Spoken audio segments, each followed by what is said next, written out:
Live. Okay. Okay, make sure that it's visible from this end. Yeah, okay. And okay, good. So we are visible to the world. That's what I need to know. Okay. And we're going to start up. This one, Jeff, you'll appreciate this one. Your family's from Vienna originally, right? So it's the Austrian. This is the German Yeke Shabbos, right? So for the rest of us who are East European, this is a time to be a Yeke, a German Jew or a Deutscher. So I'm going to focus on that. As my topic is Moses Mendelssohn and how this one man shook up Europe and opened the gates for Jews and created a golden age of German Jewry, like there was a Spanish golden age, which also shut down, and the German age shut down. We are now in the American Jewish golden age. We've been there for about a century. We hope that doesn't get shut down. So with that, going to start up, warm us up here. My grandfather was a Mendelssohn. Mendelssohn from the Mendelssohn family? I don't know. That was their last name. Mendelssohn. Yeah. Well, Mendelssohn really is because Mendel is a Jewish name, and he was Mendel's son, Mendelssohn. And so therefore it's a double S, actually, to be correct. Mendelssohn. Son of Mendel. And you couldn't have a more Jewish name than Moses Mendel, Moshe Mendel, right? Or Moses Mendelssohn. Very good. So now I'm bringing in some German Jewish composers that created some of the music that became standard fare even in American congregations here in the United States. First one opening with Matovu by Lewandowski. My understanding is Lewandowski was running around the same circles as Beethoven. That's what one of our cantors told me. Matovu.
whatever you want to do. What?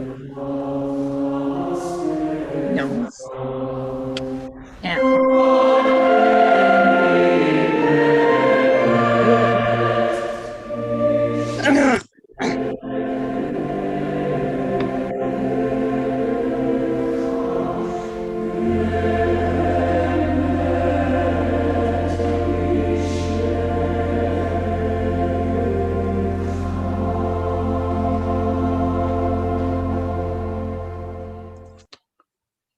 Shabbat Shalom, everybody's joining us. I see Bill Oppenheim, Carmen's here as well. Joe, you've come on board. Those who were here earlier, I mentioned that thematically, because I'm going to be talking about Moses Mendelssohn. 1 second. So I'm adding to the background theme the elements of the service that came into American Jewish musical cantorial tradition from great German Jewish composers Lewandowski and Sulzer.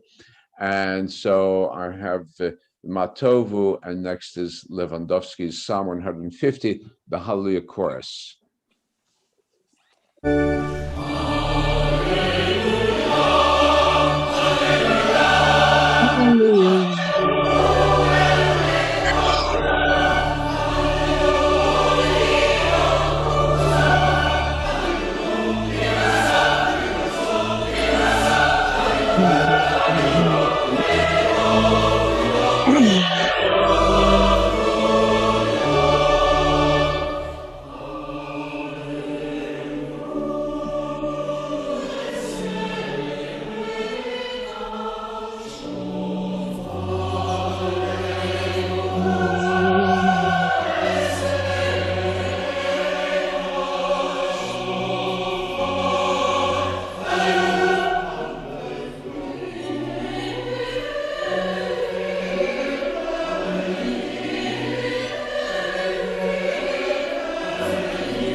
Okay, now we're going to come to our official opening, Hollywood Temple Bethel. We welcome you this Shabbat. Judy is joined on board also. In the meantime, welcome. And our crowd is growing in leaps and bounds. Marcella's here. Very good. Okay, we're getting our virtual minion together. That's fine. And so, Hollywood Temple Bethel, we welcome you on this Shabbat. We continue with Shochen Ad as we dedicate this Shabbat to Moses Mendelssohn and to all those Deutschers, Yekes. This is our opportunity. Right, we've covered all the Jews of the world, coming to the German Jewish communities, and discussion also coming out of our key character of this Shabbat. So we go to Shochen Ad. Let's join up in the opening. Shochen Ad Marom Kadosh Shemo V'chatuv Ranu Tzadikim Baronai Leisharim Nava Tehila Yisharim Te'et Ha'alav Ov Devrei Tzadikim Devarach Uv'Shar Chasidim Tetomam Uv'Kerev Kedoshim Tehit Kahadash Uv'Makalo Vivot Al Beit Yisrael.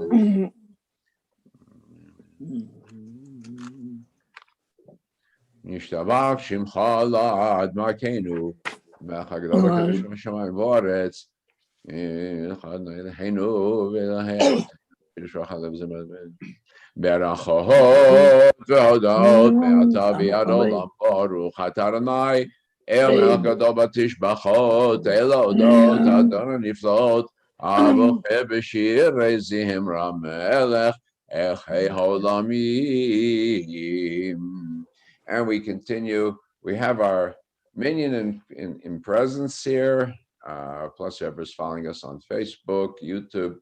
So we open up, welcome in the service of the Baruch Hu. Baruch Hu et Adonai HaMevorach. Baruch Adonai HaMevorach le'olam va'ed. Baruch HaNachal Yatzav Rafashech V'Shalom Hakol. And let's join in. We're going to sing Elodon, our regular melody. Joe Alexander, you help me sing along with this one. Okay.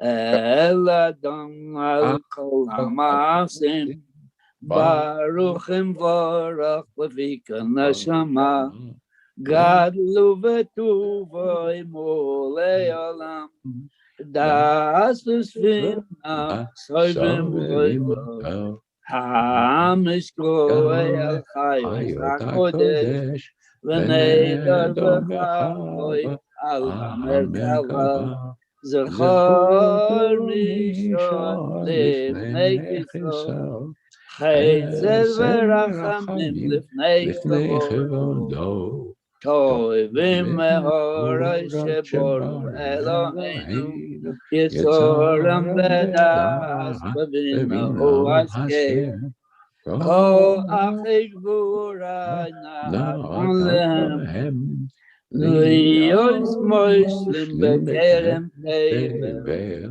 Me'elim zivim noga No'ei ziva b'chol ha'olam Semeichem v'tzosim b'yom Oisim b'hem ha'retzon koinam Pe'er v'chavod notzim lishmo Shalu v'rina zeichem malchuto Karol ha'shemesh v'yizrachot Ro'ei v'iskin Surei Albona Sheva no Mishmo Kol Tzivoro Tzeif Eret Ugulat Serafim Ofanim Achayos HaKodesh. Joe, wonderful, thank you.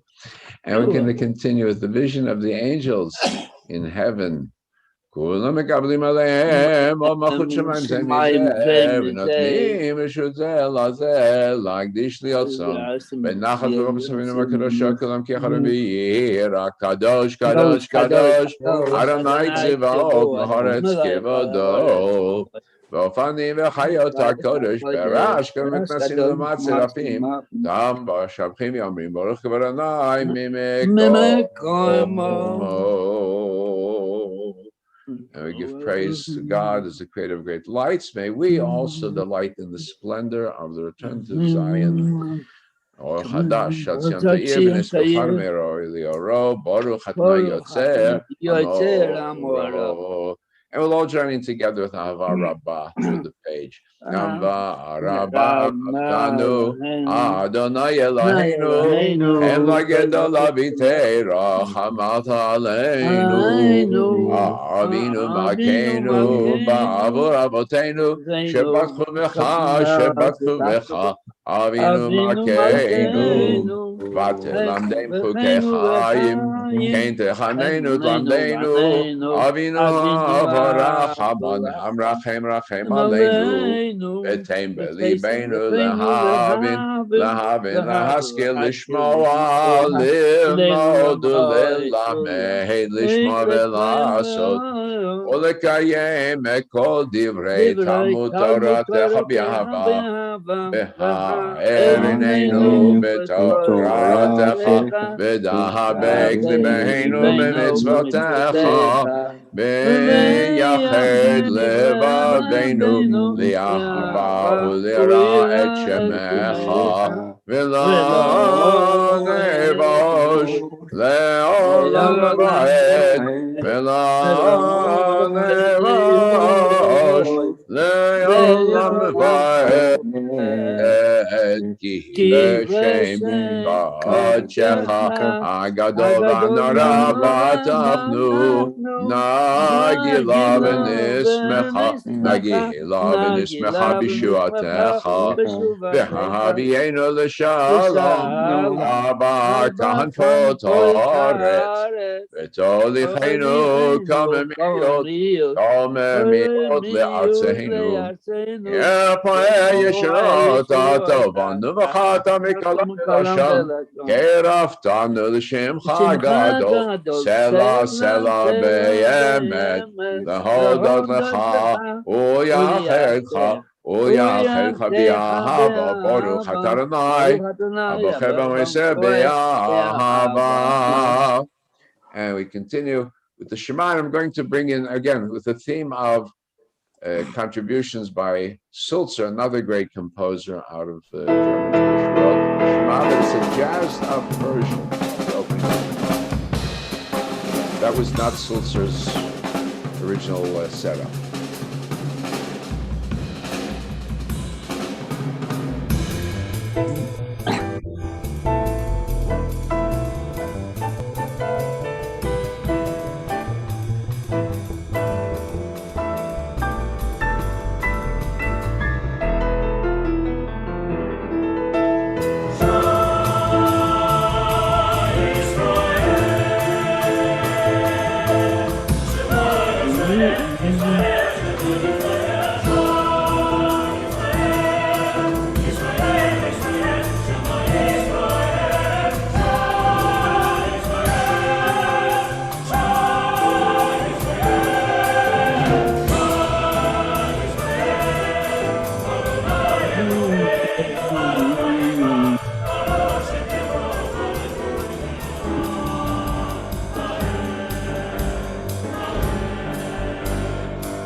As I said, the first part was a jazzed up version. The second version, I think, is Sulzer's composition, or closer to his composition. We're going to continue with the Ahafta.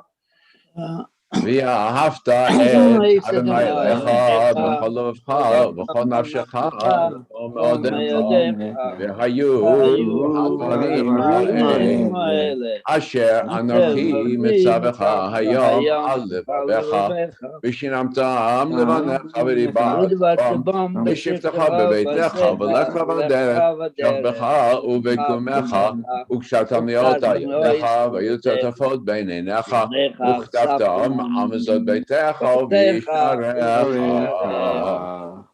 And we continue sound.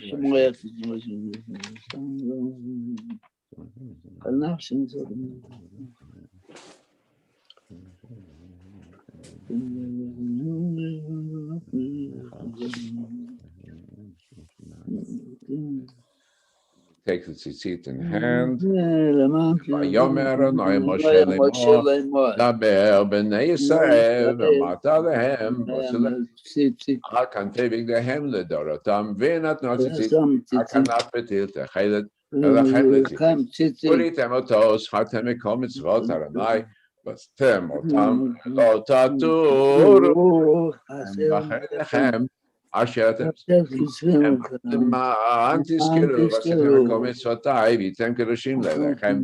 אני אדוניכם אשר הוצאתי אתכם מארץ להיות לכם לאלוהים. אדוני אלוהיכם אמת. We're going to continue with the Song of Liberation of the Children of Israel at the shores of the Red Sea. Tilo le'ele yom baruch hu mevorach Moshe uvnei Yisrael chanu shira b'simcha rabba v'yamru chulam mi kamocha v'elim Adonai mi kamocha nedar b'kodesh norati lot osef שירה חדשה, שמך גאול, שמך אספת הים, שירה חדשה, שמך גאולים, שמך אספת הים, יחד כולם, הודו, יחד כולם, הודו ומלכו יאמרו, אדוני ימלוך לעולם ועד.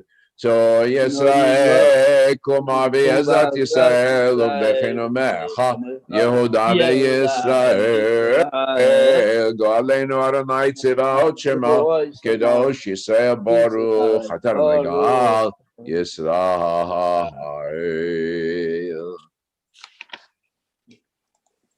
And we're going to continue with the Amidah, the opening together into the Kedusha, and then the rest silently. I'm not going to have a replay of some parts of the Kedusha because I have other music that I'm going to go in the Torah service. So I want to go to that because that's a special selection that I have. So we join together. Adonai sifatai tiftach upi yagiti latecha baruch ata Adonai Eloheinu ve'Elahei Avotenu Elahei Abraham Elahei Yitzchak ve'Elahei Yaakov Elahei Sarah Elahei Rivka Elahei Rachel ve'Elahei Leah Ha'el Hagadol Hagibor V'Anara El Elyon Gomel Chasadim Tovim V'Kanei Hakol וזוכר חסדי אבות, ויגאל לבניהם למען שמו ויאהבה.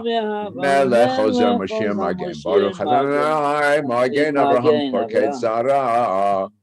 אתה גיבור לעולם אדוני מחי מתים אתה רב להושיע. מוריד הטל, מחכה חיים בחסד, מחיה מתים ברחמים רבים. סומך נופלים ברופא חולים, ומתיר אסורים, ומקיים אמונתו לשני אהבה. מי כמוך בגבורות ומי דומה לך, מלך ממית ומחיה ומצמיח ישועה. נאמן אתה לחיות מתים, ברוך אתה אדוני מחיה המתים.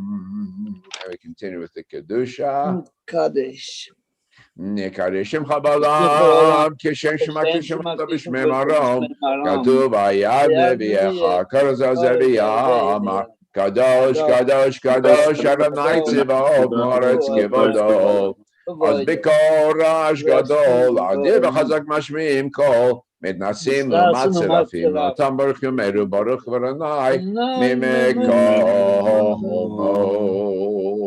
I Mimkom Hamakenu Tafia, Betim Lachalekim Hakim Anachnu Lach, Mataitim Loch Bitzion, Bekorvin Betishkan, Tit Gadal Vetit Gadash Betoch Yerushalayim, Echad Ledor Vador Onetzach Netzachim V'eineinu Tirena Tirena Machutecha Kadava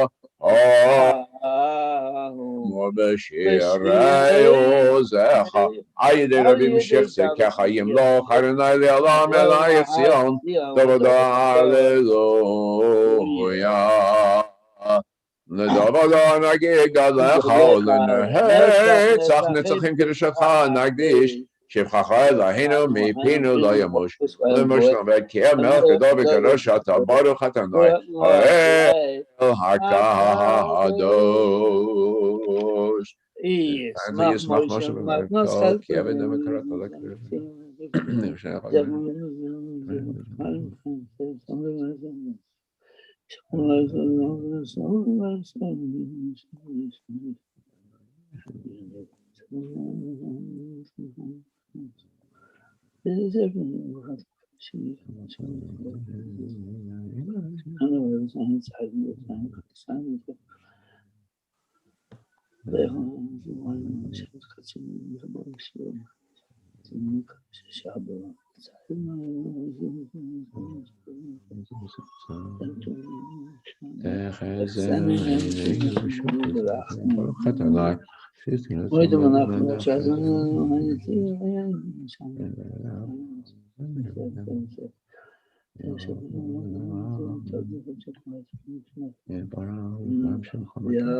Shalom. Okay. Now for a little bit of study, section of study. How many of you have trouble sleeping at night? Our commentator, our rabbi here talks about it. Rabbi Hanina ben Hachinai is time for Rabbi Kiva or Balayla. Person who stays awake at night. Amalech b'derech yichidi, and walks alone along the way.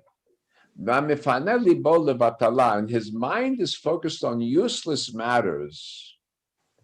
That person is liable for his own life. Whoa. Okay, you guys get some sleep at night. Doctors tell us if we don't sleep solidly, it does affect our health. But he's not talking about that. Why are you awake at night? Your mind is churning and churning and churning, all sorts of useless things. And then you're going on your own path. Now, we Americans, we love it that we all go on our own path, but Jews have a little bit of a collective sense. Go where we're going mentally, emotionally, spiritually. Don't wander off on your own. Because your mind is going to be on useless things. It should be on what? Rabbi, it should be on Torah. When you are not focused on Torah, your goals, your moral, spiritual goals, that's you're taking your life into your own hands. All right? That's his word of advice for us. All right? So be sure to get a good night's rest. Take the steady beaten path to the center, Hashvila Zahav. Focus on your values. Then you find life. That's what he's telling us. To put it in the reverse. Okay, so Kaddish Rabbanan, Joe, Alexander, please lead us. The Kaddish, the Rabbanan. Yitkadal, go ahead. Yiskadal, Shemei Rabba. All Mudi Baruchadis Eviyam Lich Machusei. Chaye Chonu V'Mechonu Chaye B'Chol Beis Yisrael. Ba'agol Uzman Karim V'Imru Amen. Amen. Yehei Shmei Rabba Mavurach Olam V'Omer V'Mayim. Yispravach V'Yispuar V'Yisramon V'Yislamsei. Yissadar V'Yisalei V'Yisalo Shemei Kodusha Barichu. Le'elam Et Kol Berachata V'Shirata.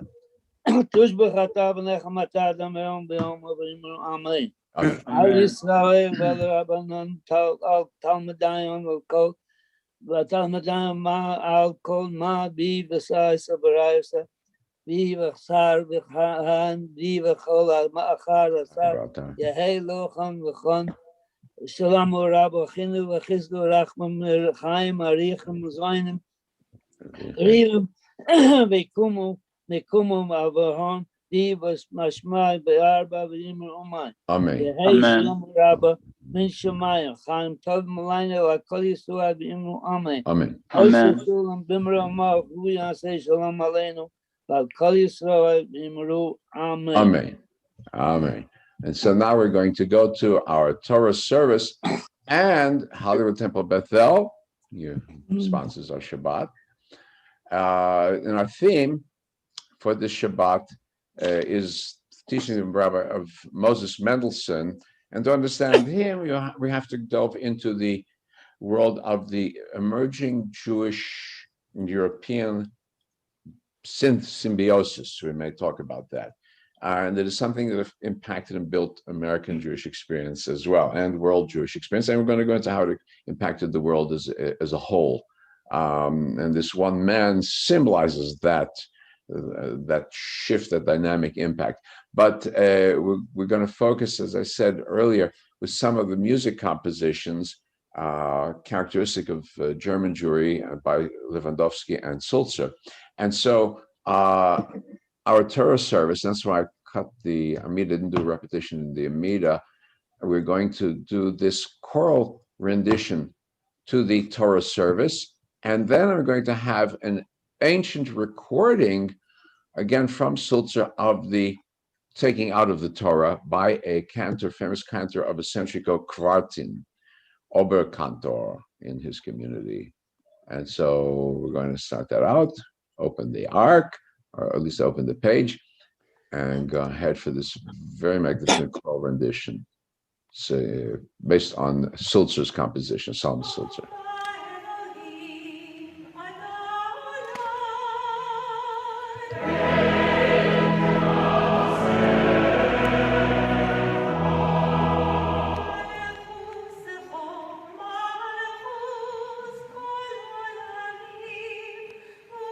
משלתך בכל דור ודור.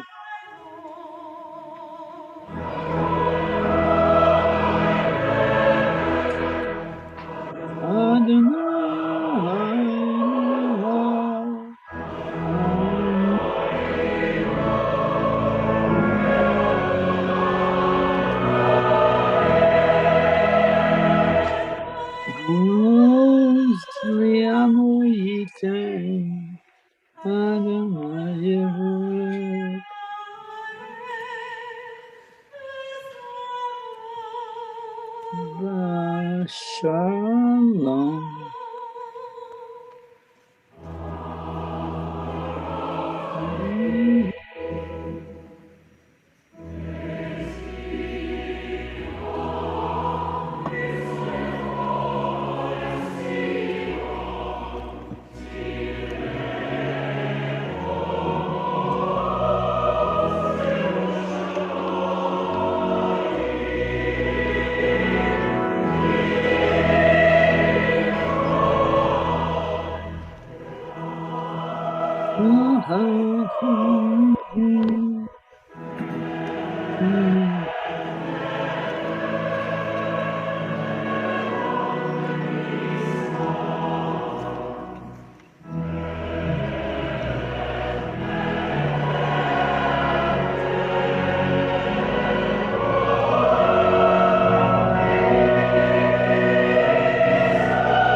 Como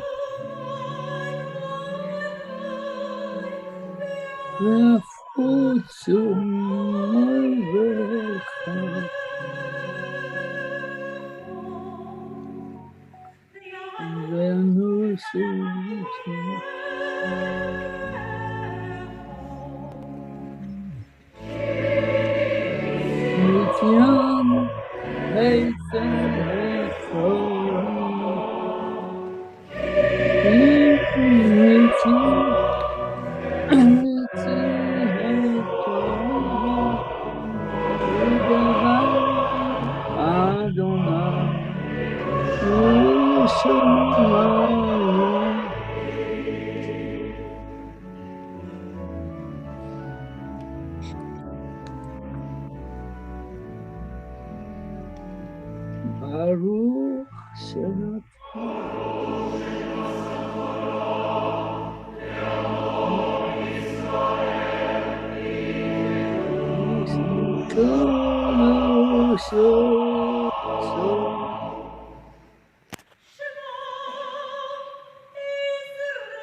Okay, now I'm going to move. I said this one. We're going to go to the taking out the Torah and the Shema. Going to move into this original recording, 1907, cantor Zavel Kvortin. Again, one of these classic cantors of his day. An original recording, Shema. Again, Sulzer rendition.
So classic recording there, typical German Jewish choral and cantorial composition. You can sense from how what we have in our services today is heavily influenced by composers like Lewandowski and Sulzer. All right, very much so. So now we're going to go ahead. We return our Torah to the Ark, Kadosh Adonai Eloheinu. Put it down on the bima, on the table. We come to our Torah reading and opening up in Leviticus. Joe, let me do a stop share for a second, just so we can greet everybody here. Shabbat Shalom. You can all see who's here this Shabbat. Wave to everybody. Daniel's joined in, and Barbara Mormon, Judy Alkali, also Rose is coming aboard. All right, good Shabbos, good Shabbos. So I saw Joe Ben Lulu a second ago. Yeah, Joe, you're there. Do you want to try the Torah reading, or are you still, what do you think? This week's really not good. Okay, you'll let me know. Okay, you'll let me know when you want. All right, no problem, no worry. Okay, so back to our screen, and we have a joint portion today, Bahar B'chukotai. Bahar is very festive, B'chukotai is very worrisome. Bahar gives us the rules of sharing the land and taking care of social problems, social issues. And then we come into B'chukotai. If you come, walk in my ways, everything will be good. And then if not, you have what's called the tochacha,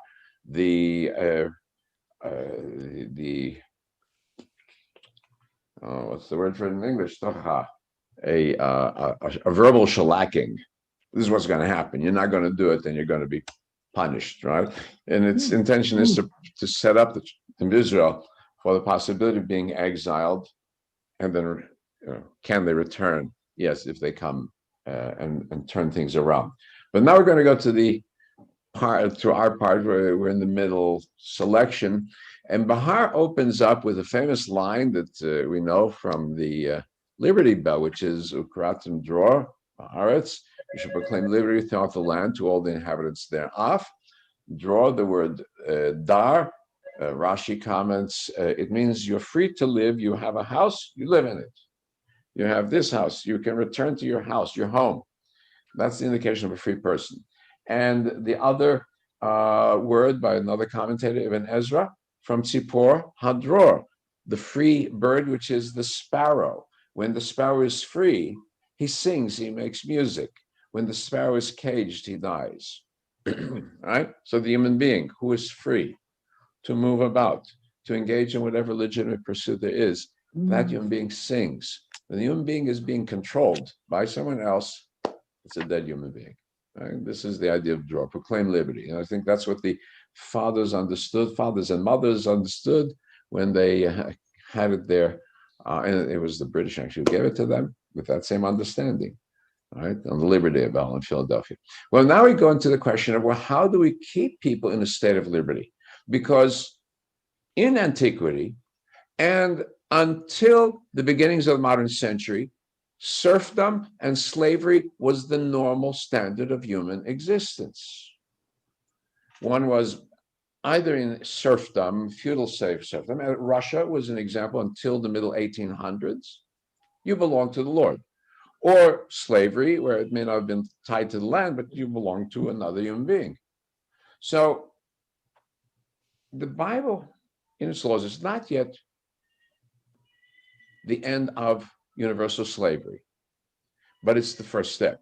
The end of universal slavery, we as Jews have to admit, we have to give credit to the Christians, to the same white European Christians that are blamed for racism. They're the ones who said slavery must come to an end. And that only later became the norm in the Muslim and Hindu and Chinese worlds, and so on, all around. We have to give credit where it's due. So, but the foundation is here. Talks about how do we prevent someone from going and falling down the ladder. So it starts out in our section, if your brother is fallen, right, you pick him up. And so, you know, the Maimonides' steps of charity, right? So you give money generously, but the main thing is, the biggest one is helping your brother or sister to stand up on his or her own. And that's where it starts out. And so it talks how we get them out, lending, no interest. That's one of the attempts. Then buying back the person, redeeming him.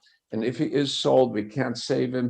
It's only a temporary, it's what we call indentured servant rather than a full slave, based on a certain number of years, redeemed, and certainly never sold into the hands of a non-Israelite, where we can no longer protect him. And therefore, if he is because of poverty, whatever it is, the circumstance, sold into and comes in the hands of a non-Israelite, we must then rush out and redeem him. That, by the way, gives rise to the practice of pidyon shavuim among Jews, in which whatever happened, Jews would be captured as slaves. That's, I say, the norm of all societies. And the Jewish communities, local Jewish communities, would go to the slave markets, look for the Jewish slaves, and pay big ransom money to get them out. In fact, that made Jews a good target for kidnapping, because the pirates knew that the Jew would be a good, valuable target to take, because somebody's going to buy him out. But that's part of this responsibility.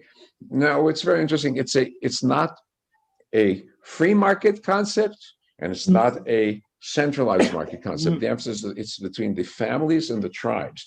Because the burden is placed upon the relationship of brothers.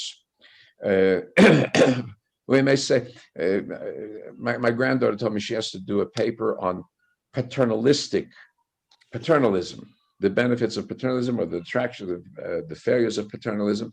And I'm looking at this, and instead of paternalistic, it's a fraternalistic society. Frater, from the concept of brothers. Brothers don't let brothers fall. Now, that's in an agrarian society. We have to adapt it. The rabbis did. They tried to adapt it to a mercantile society. The state of Israel started out, how do you do it? Land was owned Karen Kayemet. And still till today, there are parts of land in Israel, you can't buy the land. It's leased 99-year lease. Based on this idea. No longer is Israel no longer the socialist ideal, because they discovered that, and there was the party, the Socialist Party itself, the Mapai, that removed the word socialism from its plank. I was there when it did it, because they realized that too rigid a centralized economy kept everybody in poverty. And so since then, Israel's moved forward. But again, when you create a dynamic society, you need to have safety nets, right? And how do we establish those safety nets? And that's the problem we have in the United States also. How do we build the safety nets? What's a good safety net? What becomes an inducement to continued slavery because you give too much? What is an inducement to continue slavery because you give too little, right? All of these things, we have to take into account. But that's the principles are established here for us. So we're going to start with our reading and read the first few verses to us. And Joe, our senior, please do us the honors of doing the blessing. Baruch Hu Esenenu HaMavarach. Baruch HaNavarach Lamed. Baruch HaNavarach L'Olam Voed. Baruch Atun L'Olam Melech Olam. Asher B'Chabonim Mikol Olamim. V'Natan Lanu Es Terusot. Baruch Atu Adonai Notein HaTorah. Amen. וכי המוכחיך עמך ונמכלך לא תבוא בעבודת עבד, כשכיר כתושב יהיה עמך עד שנת היובל יעבוד עמך, ויצא מעמך הוא ובניו עמו ושב אל משפחתו אל אחוזתו אבותיו ישובו, כי עבדי הם אשר הוצאתי אותם מארץ מצרים, לא ינקו ממכרת עבד. לא תדע בו בפרך וראית מלאך, ועבדך ועמתך שיהיו לך, מאת הגויים אשר ברותיכם, מהם תקנו עבד ועמה. גם מבני התושבים הגרים עמכם, מהם תקנו ממשפחתם, אשר עמכם אשר הולידו, ארצכם יהיו לכם כאחוזה, והתנחלתם אותם לבניכם אחריכם. לרשת אחוזה לעולם בהם תעבודו ואחיכם, בני ישראל איש ואחיו לא תדע בו בפרך. We have, as I said, the theme that this is the one brother does not abuse or lord over another brother with an outstretched arm of abuse, befarech, which is the same word which the Egyptians used to treat us, befarech. Now we go ahead now, the prayer for health and well-being of those who we love and care for. Misha Berach, Avotenu Abraham Yitzchak v'Yaakov, Yevarech v'Yaper et HaCholim, Esther Elisheva, Pinchas Bertoskovsky, Miriam Leah Dorf, Yosef Ben Galina, Marcy Kelchik, Mindy Levins Pfeiffer, Jennifer Levins, Ronnie Duran, Harriet Levins, Moisey Ben Manya, Barbara Mormon, Esther Gerson, Jeffrey Buck, Avigdor Raphael Ben Yitzchak Vitzivia, Joe Alexander, Robert Drato, Roger Rosen, Rachel Flalo, Jenny Drato, Michael Schinder, Susan Tuckman, Shirley Marco, Fira Feinberg, Judy Alkali, Richard Zeller, Laban Masha Ben Sarah, Louis Jason, Gary Maureen Tucker, Liva Batsara, Chana Batsara, Eliyahu Ben Chana, Herb Mormon, Irina Hosepian, Shoshana Batsara, Chana Sar, Leah Bat Rachel, Chana Sar Bat Kayla Alta, Alan Whalen, Hayon Nesty, Sophie, the friend of Judy Alkaline, all those afflicted by the COVID virus, Gabby and Maureen Brown also in our thoughts, and I call on Joe. Alexander, why don't you start off? Sima Harlev, Ronan Ter Harlev,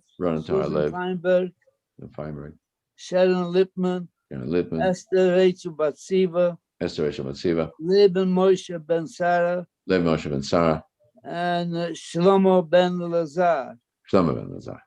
Okay. And Carl Flex.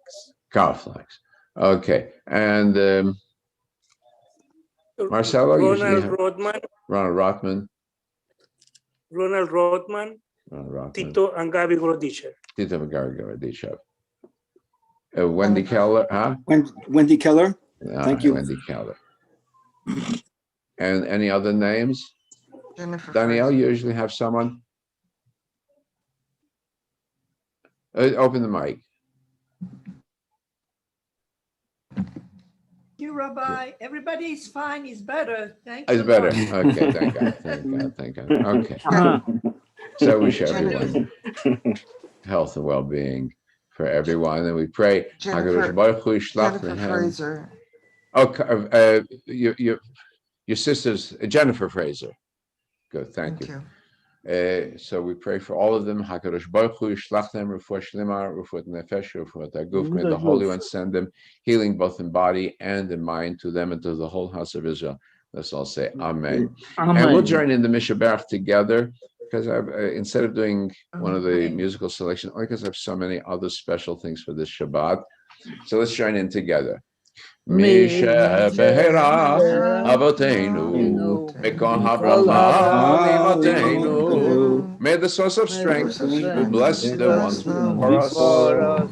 Help us find the courage to make our lives a blessing, and let us say Amen. Mishaberach Imoteinu, Mikol Habracha Avoteinu. Bless those in need of healing with refuah shelema, the renewal of body, the renewal of spirit, and let us say Amen. And this is Mother's Day also. So we could not have a Shabbat without also appreciating mothers. And so in my version of a Mishaberach to mothers, I have this recording of my Yiddish mama for Mother's Day.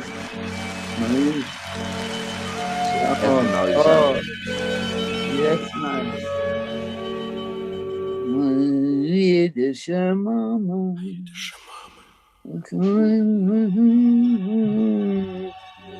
Nie to kein Bessers in der Welt. A jüdische Mama. Oi, wie es bitter, als sie fällt. Oi, wie glücklich und schön ist die Zeit, wenn die Mama ist da. Wie finster und treurig die Wahrheit, wenn sie schält sich von uns ab. A jüdische Mama.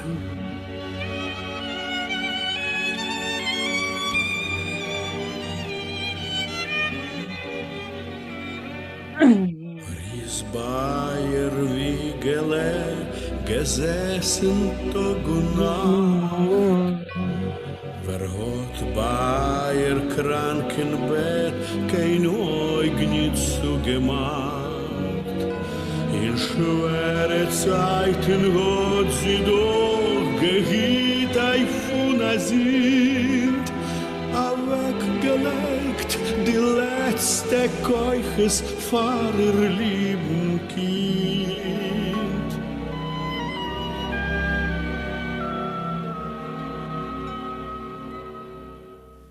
Aidische Mama, nicht auch kein Besseres in der Welt. Aidische Mama, oi wie es bitter als sie fällt. Oi wie glücklich und schön ist die Zeit, wenn die Mama ist da. Oi wie finster und treurig die Welt, wenn sie scheut sich von uns um. In Wasser, in Feuer, weil sie gelaufen vor ihr Kind. Ihr Leben ist nicht teuer, das soll gewinn die größte Sieg. Ei, wie glücklich und recht ist der Mensch, was Gott, als schöne Madonna, geschenkt von Gott.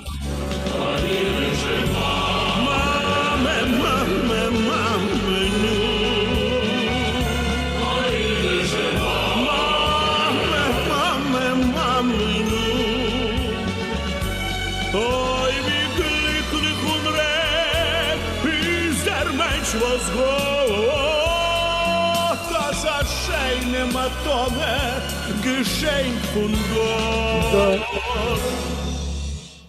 Unser altitschke jüdische Mama, Mama.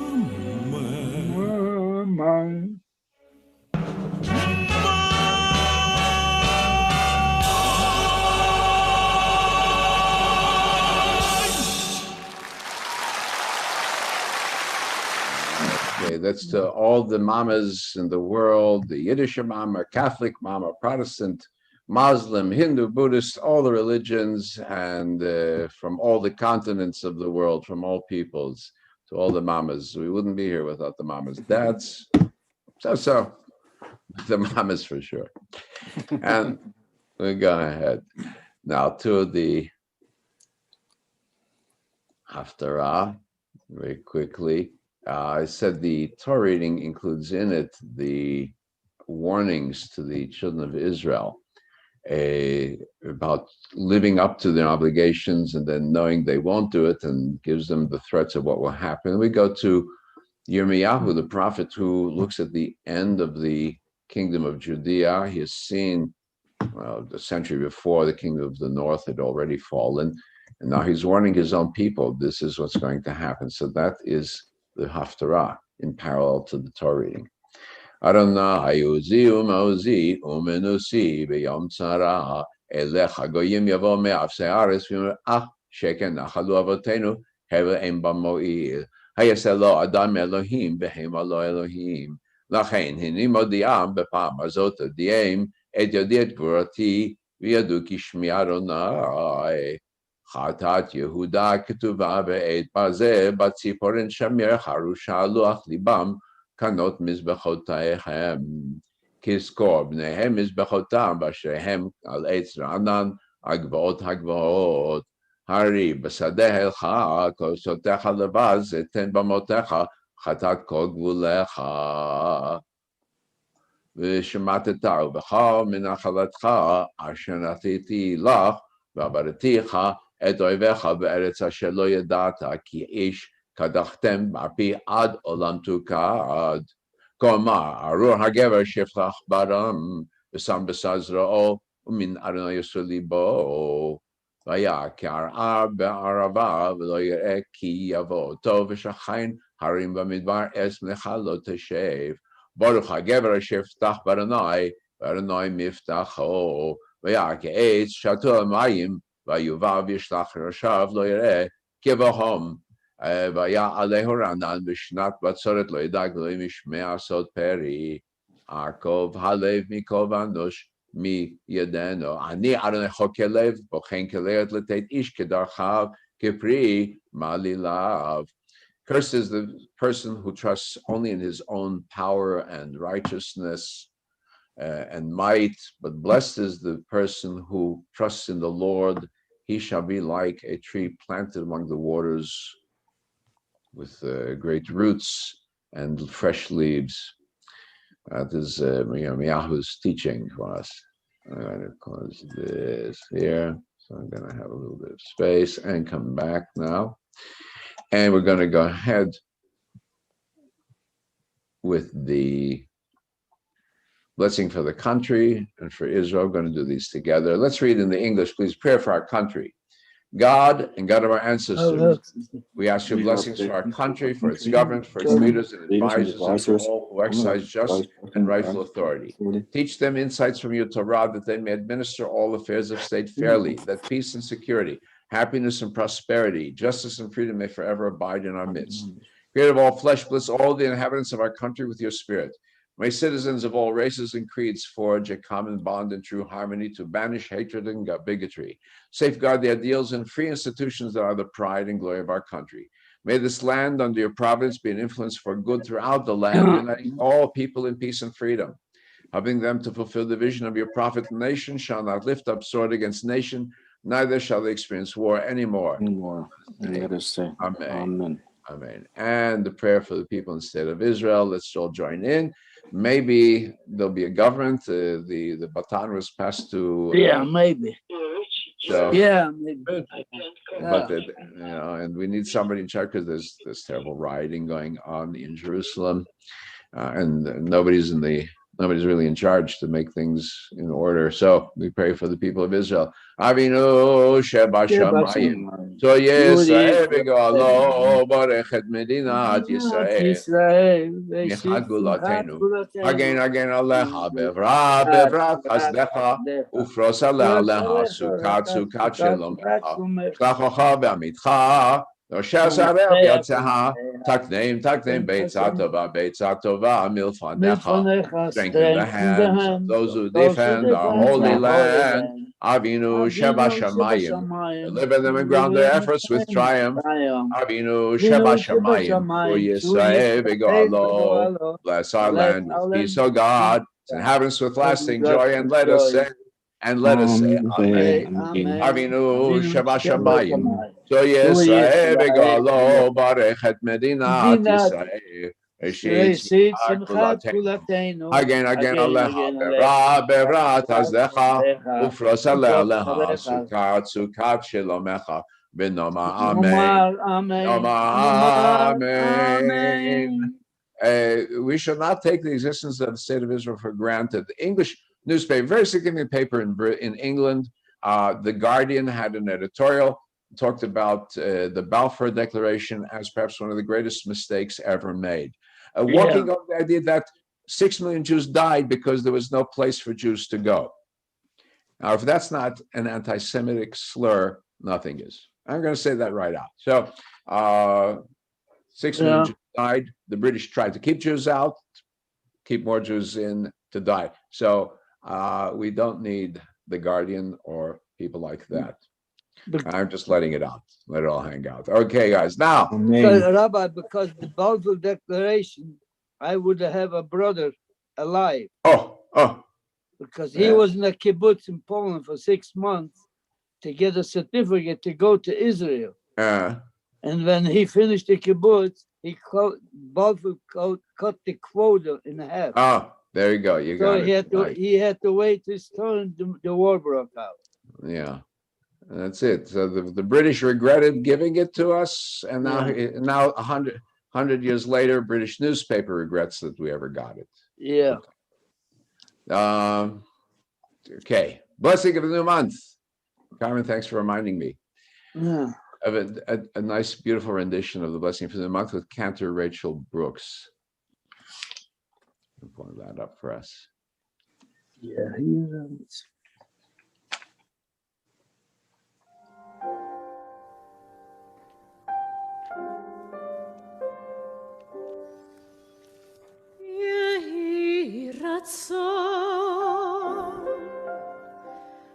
רצון מלפניך, אדוני אלוהינו,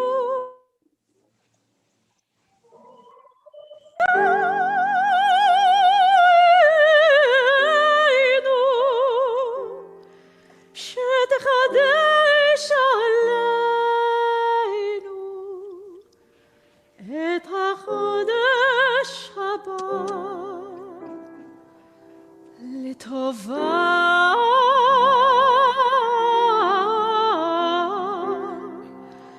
לטובה.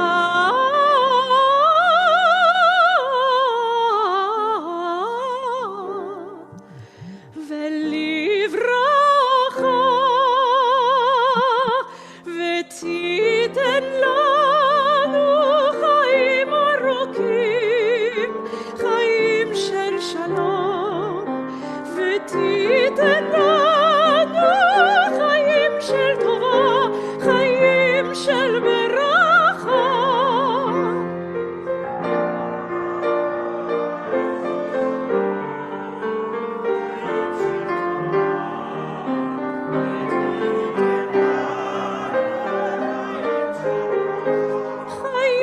של פרנסה,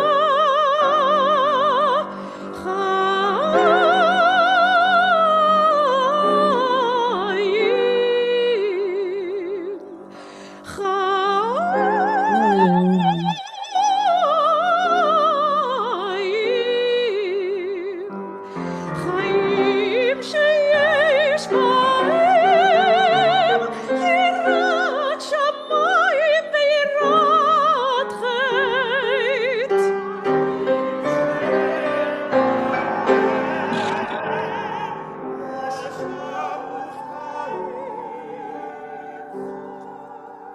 חיים, חיים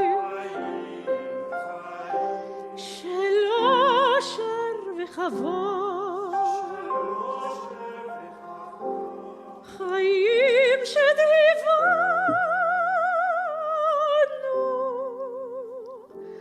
אהבת תורה,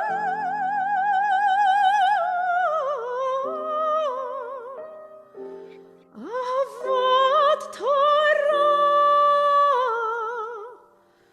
אהבת תורה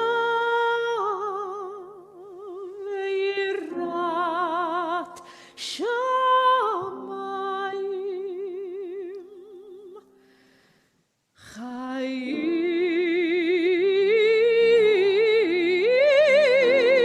חיים, חיים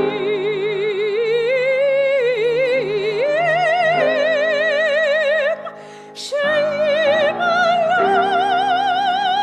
משאלות,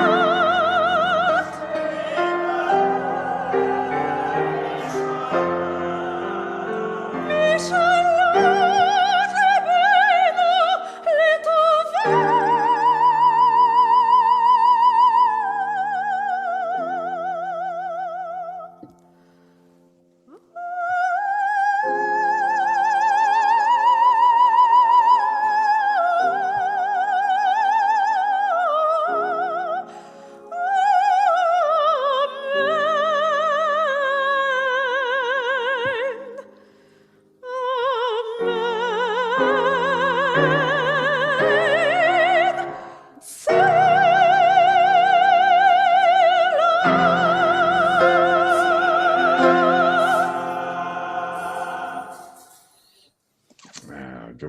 Dramatic life of peace and good and blessing. We pray for that in the month to come.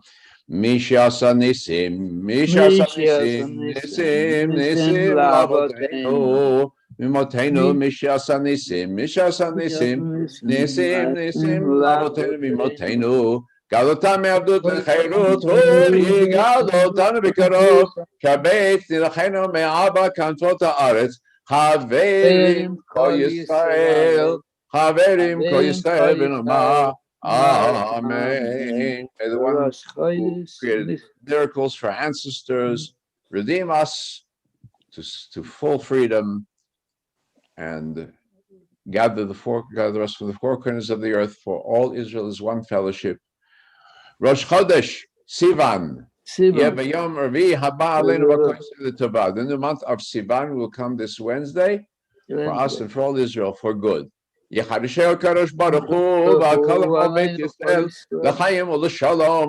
Amen. L'sason u'lesimcha. Amen. Amen. Amen. For life and for peace, for joy and gladness, salvation and comfort, and we all say, Amen. Amen.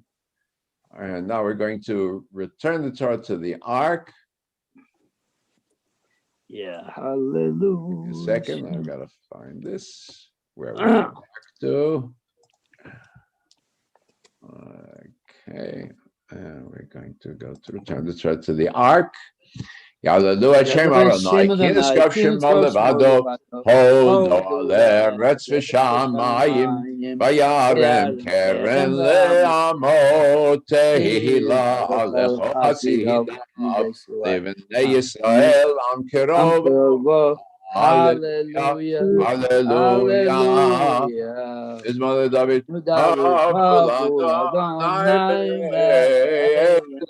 Havul Adonai Kaos, Havul Adonai Kavod Shemo, Havul Adonai Ba'adar Kodesh, Kermayim Yakvod Yirim, Adonai Amayim Rabim, Kol Adonai Ba'akach, Kol Adonai Be'adar, Kol Adonai Shaber Arazim, V'Shaber Adonai Etazeh Havonon, Yakidenkum Egebon B'Siryon, Kemo Ben Reimim, Kol Adonai Chotzev Lavotesh, Kol Adonai Yachim Midbar, Yachil Adonai Midbar Kadesh, Kol Adonai Yecholel Ayolot, Sofirot, V'chol Kulo Omer Kavod, Adonai Lamavon Yashav Yeshev Adonai Melech Leolam, Adonai Oz Le'amo Yitein,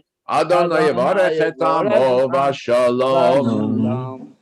ובנך כי לקח טוב נתת לכם טוב את חיים היא למחזיקים בה וטובחיה מאושר דרכיה דרכינם בכל נתיבותיה שלום השיבנו אדוני אליך בנשמה Chadesh, Chadesh Yameinu, Chadesh Yameinu Kekeder. And we continue with Enke Eloheinu, and for this I bring a Cantor Schwartz from the Fifth Avenue Synagogue, Park Avenue Synagogue, one of the synagogues, Fifth Avenue. Enke Eloheinu, Cantor Schwartz. En Eloheinu, en Kadoneinu, en Kemalkeinu, en Kemoshienu, Micheloheinu, Michadoneinu, Michemalkeinu, Michemoshienu, Nodel Eloheinu, Nodel Adoneinu, Nodel Emalkeinu.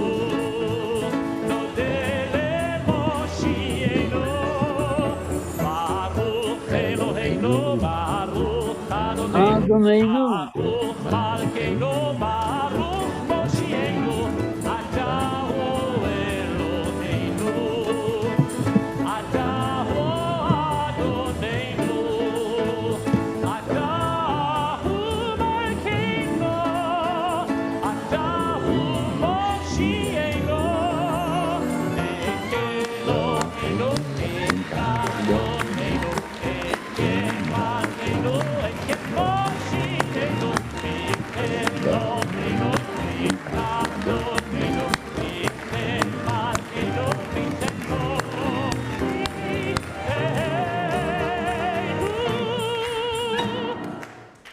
Okay, definitely not in the style of German Jewry. Americanized style. Okay, I did give you a little variety from it. Go ahead with Aleinu. Aleinu. Together, Aleinu l'shabach l'adam hakol l'tegru l'aliatzei breshit shelo asanekei haratzot velo samanu k'mishpachot adama shelo samchelkeinu kahem v'gor aleinu kechol hamonam v'anachnu korim u'mishtachavim u'modim b'fnei melech malchei hamlachim akadosh baruch hu shunotei shamayim v'yosei haaretz Moshe mikaro b'shamayim imal u'shchinatu zo b'gabei meromim u'Eloheinu ein od ememakenu efes unato Kakatu b'torato v'yadata hayom v'ashivata elevavecha ki Adonai hu Elohim b'shamayim imal v'alaretz mitachat einod v'nemar v'haya Adonai lemelech hakol haaretz Bayomahu yeh Adonai echad Oshema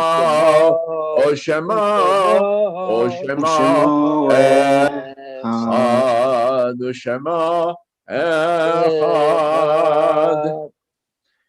I continue with the Kaddish.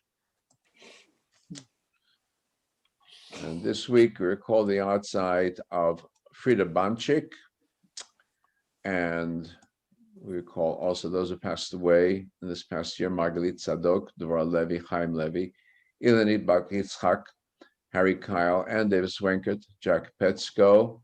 Rachel Melman. Rachel Melman.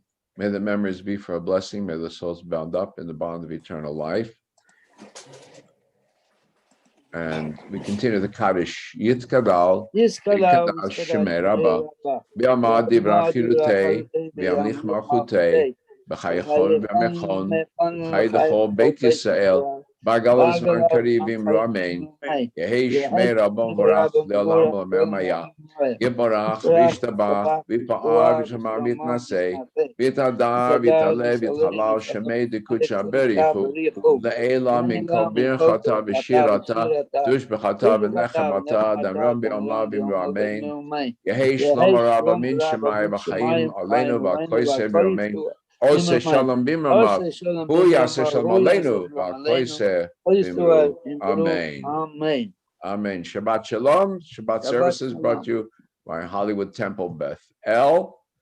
And going to wrap up music-wise. Oh, but I have a lovely greeting for you first, before we wrap up, from our friend Zarkos in France. And he sent me an email to send an update, what's happening. And of course said they're very worried about the case of Sarah Halimi. I don't know if you know about it. This was a retired Jewish teacher. She was attacked, beaten to pulp by a man screaming anti-Allah Akbar and kill the Jew, that kind of thing in Arabic. And the police were outside the apartment, but they thought there was a terror attack, and so they were waiting till they had reinforcements before they went in, by which time he threw her out the window, and that's how she died. What made it... Can you refresh my memory? Who is Zarkos? Is he the one that wore that? The black beanie, yeah, the black right cap, yeah. Okay. So he moved to France now. He'd been in France for years back then. So the story was the court, and the judge happened to be Jewish, let the killer off on the premise that he was high on marijuana. And so the Jewish community there is enraged. That's one of the things he's talking about. It's a tremendous travesty of justice. But the French have a way of giving leniency for crimes of passion. It was an old standard, I don't know if it's still in effect, that if a husband kills the wife because he suspects her of jealousy, he's not liable for death. And that's French thinking. Could I intervene? Go ahead. There's an American rabbi from Portland, Oregon, who's he's been running a synagogue since 1992 in Paris, and his wife the only female French rabbi in France, I believe. They met when they were in Israel. They met while they were studying in Israel. And he says, whereas in the United States, we have a department that tries to keep track of hate crimes. In France, they have a department that is strictly, keeps track of anti-Semitic violence and crimes per se, separate from other hate crimes. And, because of that, he thinks, he personally, after 30 years in France as a rabbi, he knows that there's been violence against Jews, but he thinks that it's often overstated because of the fact that in France they have a department just to keep track of anti-Semitic violence as opposed to just hate crimes per se. Yeah. Well, we do know is that Macron himself. But what's Macron himself is boiling mad. Hate crimes covers everything. It covers anti-Asian attacks, which is a lot in the media these days. Anti-Black, anti-gay, lesbian, anti-Arab. Hate crimes is that big umbrella that very generic, covers all hate violence. It isn't specifically anti-Semitism. Yeah. And what got everybody angry was that he was let off on the case of being on a marijuana high. That's not an excuse. It's the Twinkie excuse. We choose to take marijuana. I'm sorry, we choose to take it's marijuana. A good excuse. Yeah. I don't know. Do they give people an excuse if they're driving under influence and cause an accident because of it? I don't know. No, they don't. They don't. Okay, then it's a problem. The judge was Jewish, by the way, also. So anyways, I want to go ahead. So he's talking about because it's outside of Paris, they're talking about opening a kosher grocery store because this one's 3/4 an hour away if you walk or bus and 20 minutes by car. And so he's hoping they'll move forward with that. And he's been trying to do some services, the local synagogue. He couldn't really get too much going because of the COVID. The local synagogue's a Sephardic synagogue, and he's not comfortable there. He doesn't know the melodies and the sounds and so on. There's a Masorti synagogue in Paris, which would be traditional liberal, and so he does want to go there when he can travel again freely, and he's very happy that we're back in 3D in the flesh next week. Okay, so that's from Zarkos. I'll share his greetings. Let's turn this down. I want to go ahead then.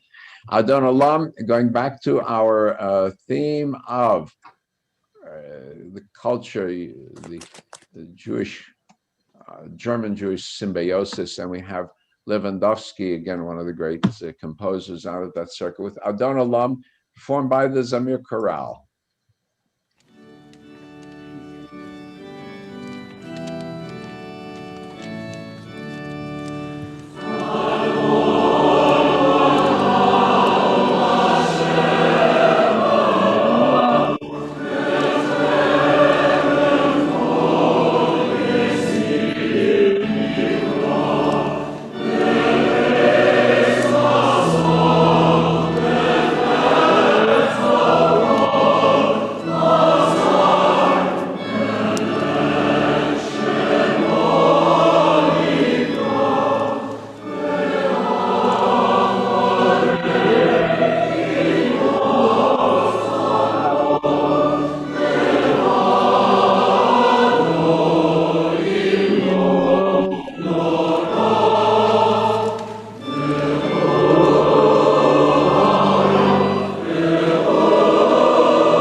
formal Shabbat and then we're going to go into our presentation, just greeting everybody together and those people who are watching us on Facebook and YouTube. Shabbat Shalom.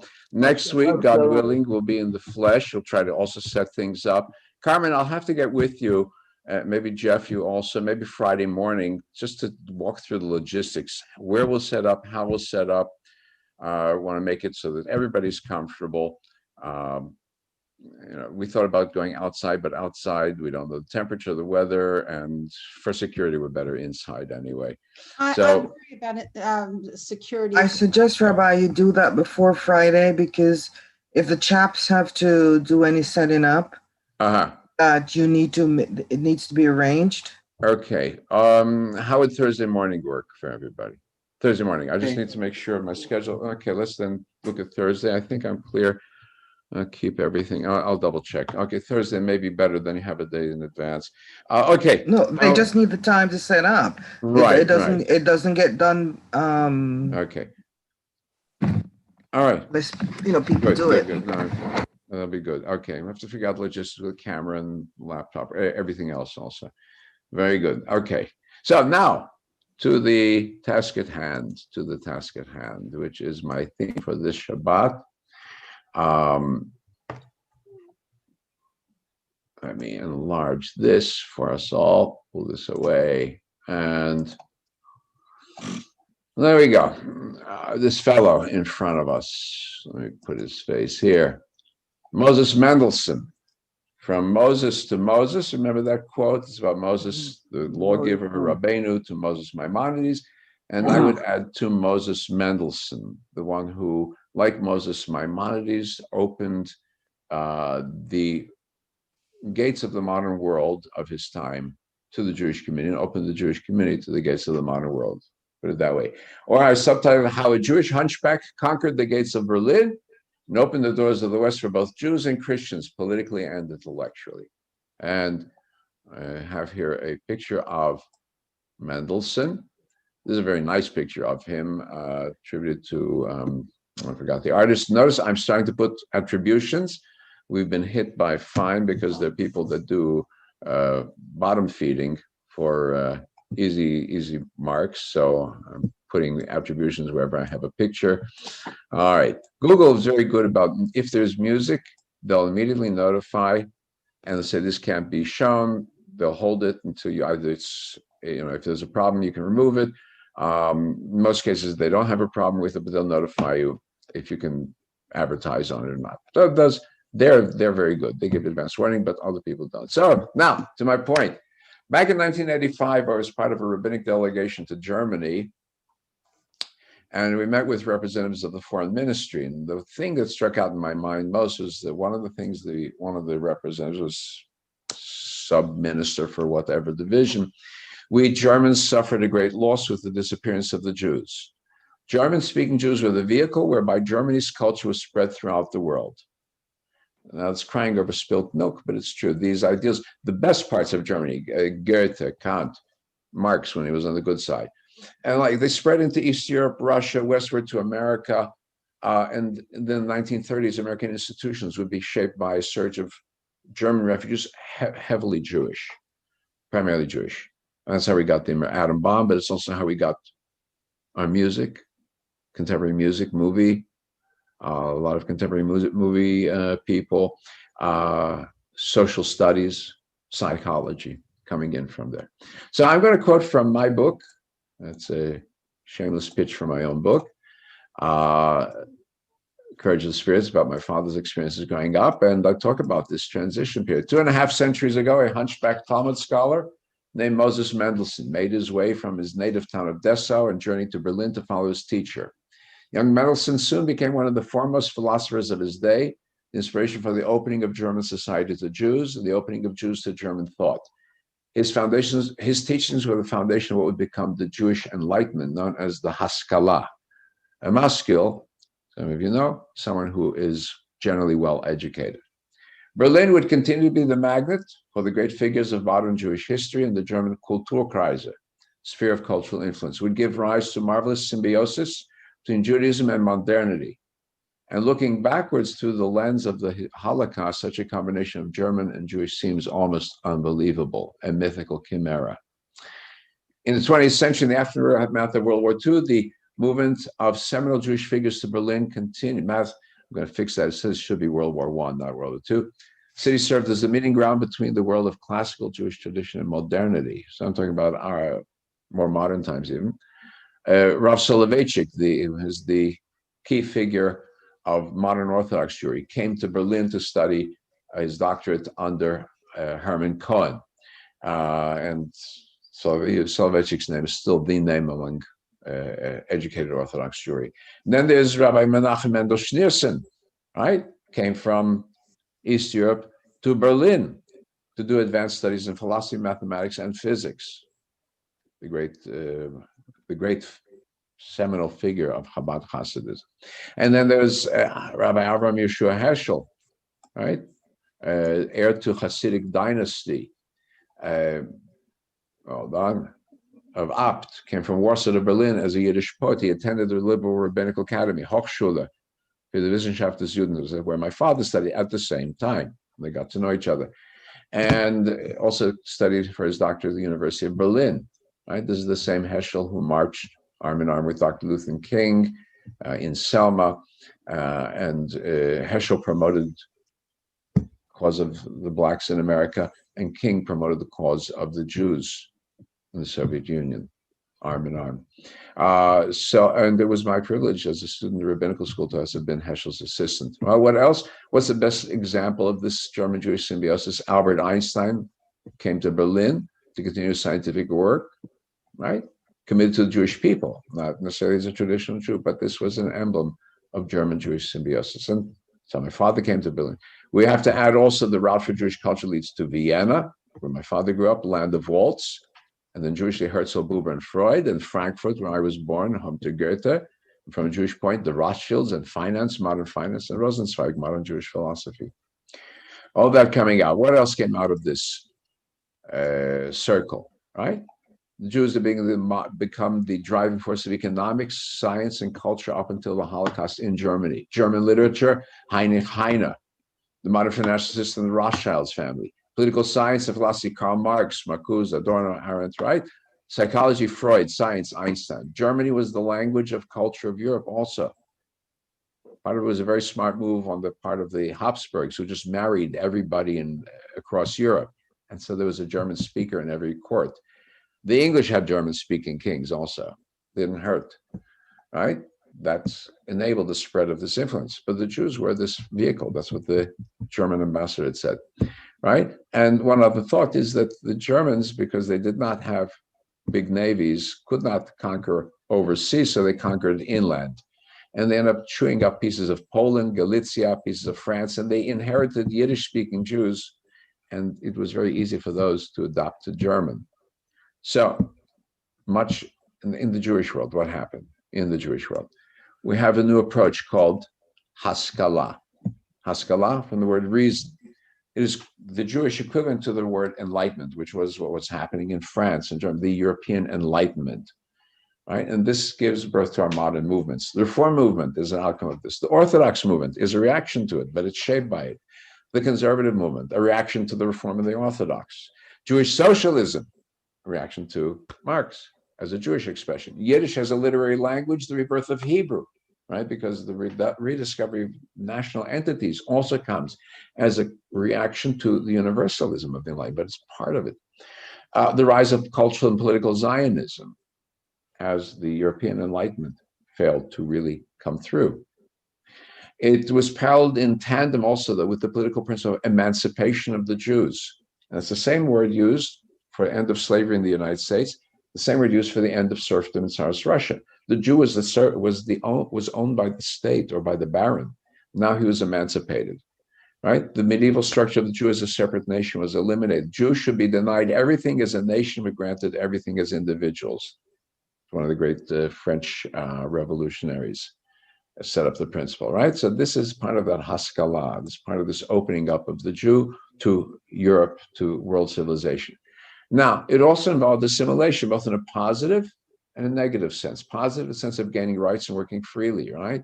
So Jewish variation was be a man in the street and a Jew at home. And this by a great Hebrew poet, Yud Lamed Gordon.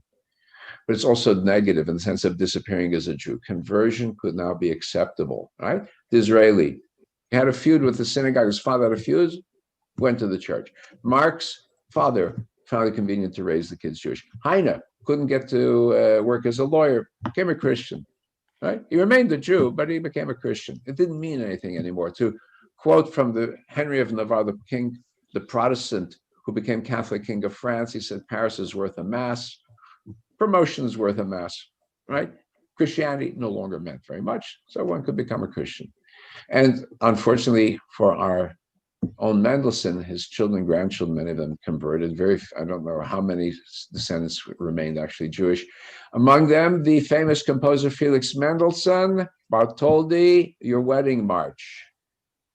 The one that we used. The other one is by Wagner. Wagner hated Mendelssohn. He hated his competition.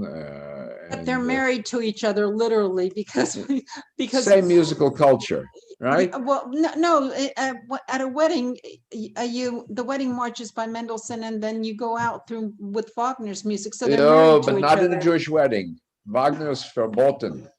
You can't play Wagner in Israel. When the Israeli Philharmonic played Wagner, there was almost a riot. Yeah. He's the father of Nazism. That's why. But Mendelssohn is the alternate, right? But he also wrote a special composition for Ave Maria, right? That's where we got to. But that's the price of opening the doors. You have to take that risk. By the way, what do we call German Jews? The Yeke. Anybody familiar with that? From the short coat that the Germans wore, Jacke, as opposed to the long coat, the kapota of East European Jews. That's one explanation.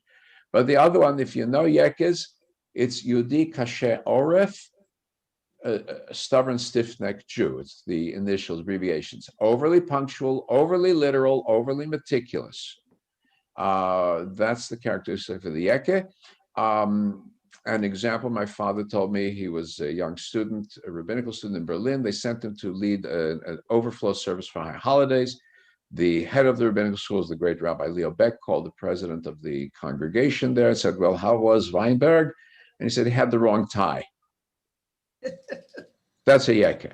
Okay, that's a Yeke. By the way, Lithuanian Jews, Litvaks, are the same. Yemenite Jews, also the same.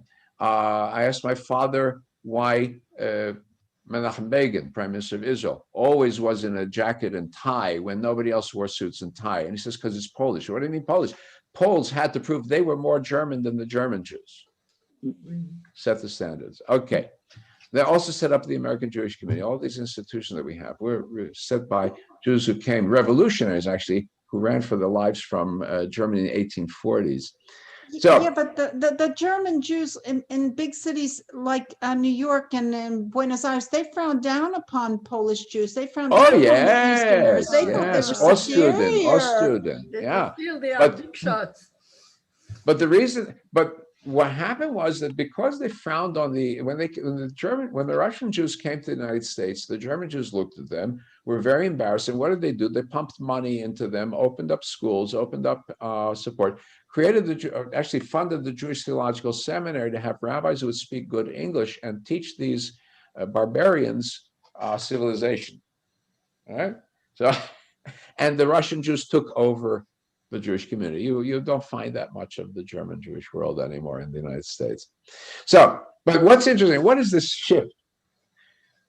We go from the ghetto Jew who's locked up in concentration camps, especially in Central Europe.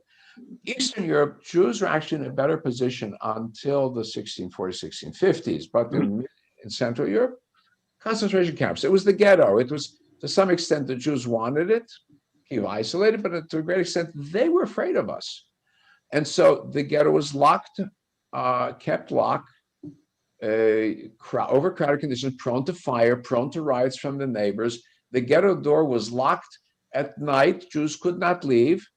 Ghetto door was locked on the weekends. Jew could not be out on Sunday or any Christian holiday. Occupations were restricted, crafts and sales of merchandise, right? Jews were cut off from European civilization until this period, the middle of the 1700s. So you see, even here, 1716, Merchants Guild in Berlin barred Jews Homicides, murderers, perjurers, and adulterers from membership. Nice company, Jews, homicides, and murderers. In 1780, Jewish painter not admitted to view a picture gallery in Dresden. 1795, Jew was rejected by the Berlin Academy of Music. It is mathematically impossible a Jew could be a composer. There's a very common line among German intellectuals. A Jew did not have the mental capacity to create. He was good at mechanical skills, mental machinations, but not the creative soul. That's Wagner, and that's other, even German Jewish intellectuals sometimes absorb that thought. And this was true to a great extent till the French Revolution. Napoleon took over, he opened the gates of the ghettos, and Jews began to get civil rights. And within a few decades of getting civil rights, Europeans found that Jews were now taking over professions and universities. And that's where you get the numerus clausa, limit, restricting, because there were too many Jews. Modern anti-Semitism. By the way, we removed the dash between a hyphenation in anti-Semitism now because it is not anti-Semites, they're not against Arabs, these stinkers, right? They're against Jews. And so anti-Semitism is one word. Well, that was invented as a political tool in response to Jewish success. Now, so how is it possible that this happened? Well, there are obviously the historic trends, the wars of religions, the Protestant versus Catholics, the 1500s, 1600s, with the 30 Years' War. Almost 1/3 of all Germany was wiped out in that war. That laid the foundations for religious tolerance because they were tired of killing each other over religion. And you also have the rise of modern science, primacy of reason over faith. You have Galileo, you have Newton, even though Newton was a very religious man, but his system gave proof to the idea that reason and research were the kings. You have the idea of rights of man, the rise of power of parliaments versus the king. And even the kings were enlightened. They were called enlightened despots, Frederick of Prussia, Peter the Great of Russia, Maria Theresa of Austria. They were very much influenced by these trends. Not that any of them were really friends of, especially not Maria Theresa of Austria, but, okay.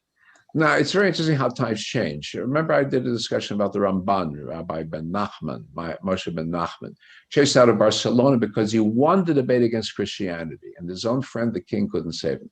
One of my ancestors, Rabbi Yom Tov Lippin Heller, was falsely accused of defaming Christianity, was sentenced to death.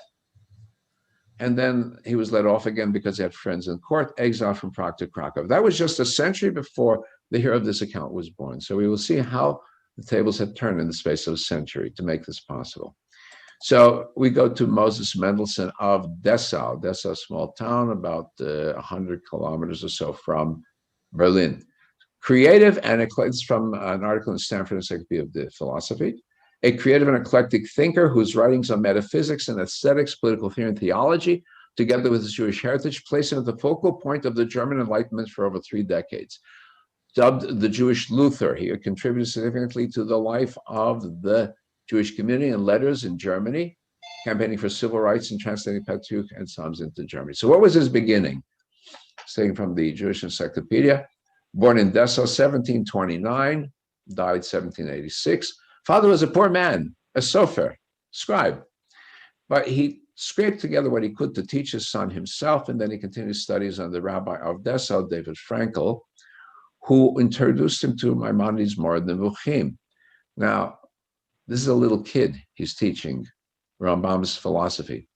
Now, he was so dedicated as a student that it is said that he incurred illness that left him curvature of the spine. He had a terrible hunchback. And then the rabbi went to Berlin. He was called to Berlin, and Mendelssohn went on foot to follow him. So this is a description of what happened that day from a writer by the name of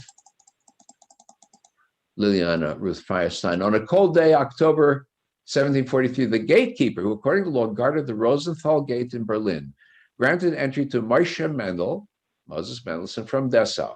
The gatekeeper with meticulous precision made the following note in the record books of the Sentry Post. Today, 6 oxen, 7 pigs, and 1 Jew passed through the Rosenthal Gate. Jews were allowed to go only through 2 gates into the capital, and they had to pay customs to get in. So she says this is a symbolic entry. He enters German society by the gate of the pigs, and that opens up the boundaries for the Jews, and then it's closed at the gates of Auschwitz, sadly enough. Oh, imagine the specter that this gatekeeper had, and not only the gatekeeper, later on the leaders of Germany who would meet this intellectual version of the Hunchback of Notre Dame. Hunchback of Notre Dame is this figure, hunchback, but very simpleton, whereas this one is brilliant. But he has a bent over back, long nose, receding forehead. This is the ultimate outsider. This is what they would expect the caricature of a Jew. And he conquers them. On his own, he studies mathematics, Latin, French, and English, develops a taste for science and Leibniz. And these, I have a few pictures of works that were in my possession. This is his Gesammelte Schriften, collected writings put together by one of his descendants, Dr. Mendelssohn, 1844. There's one of his sons. And supported himself as a bookkeeper, self-taught. And he was introduced to the leading thinkers of the newly emergent Prussian state. And this is under Frederick of Prussia. Now, Prussia is becoming the dominant power of Europe. He develops proficiency in languages, mathematics, philosophy, and poetry. And he becomes a chess player, and he gets to know Gotthold Ephraim Lessing, a German writer and philosopher and dramatist, and a very powerful figure in the European Enlightenment, French and German Enlightenment. And it is Lessing who takes Mendelssohn under his wings, publishes one of Mendelssohn's works without him knowing about it. And the court, everybody, even the court, wanted to know who is this young Hebrew who wrote in German. They couldn't believe that a Jew could write magnificent German. He came onto the staff of a new magazine, Bibliothek, the Library of the Fine Arts. That's how it translated. And he became the very soul of the magazine. Now, a beautiful story. In 1762, he went on a visit to Hamburg, and he found a plain, pure, simple girl, but he fell in love with her. But how did he convince her? Because he could see that he didn't look very handsome in her eyes. So here's the tale. He notices that his hump has uneased the young damsel and is about to take his leave. And at last, after he cleverly steered the discussion in this direction, she asked, "Do you also believe that marriages are sealed in heaven?" To which Mendelssohn replied, "Most assuredly. And what's more, let me tell you something extraordinary that happened to me. When a child is born, you see an announcement is made in heaven. This one or that one will be matched with her or her. And so when it came to my turn to be born, my future wife was announced to me, whereby I was also told that, alas, she would have a hump, a really terrible one. Oh, dear God, I said, a girl whose deformed can easily become bitter and hardened. A girl should be beautiful. Dear Lord, give me the hump, but let the girl be svelte and pleasing."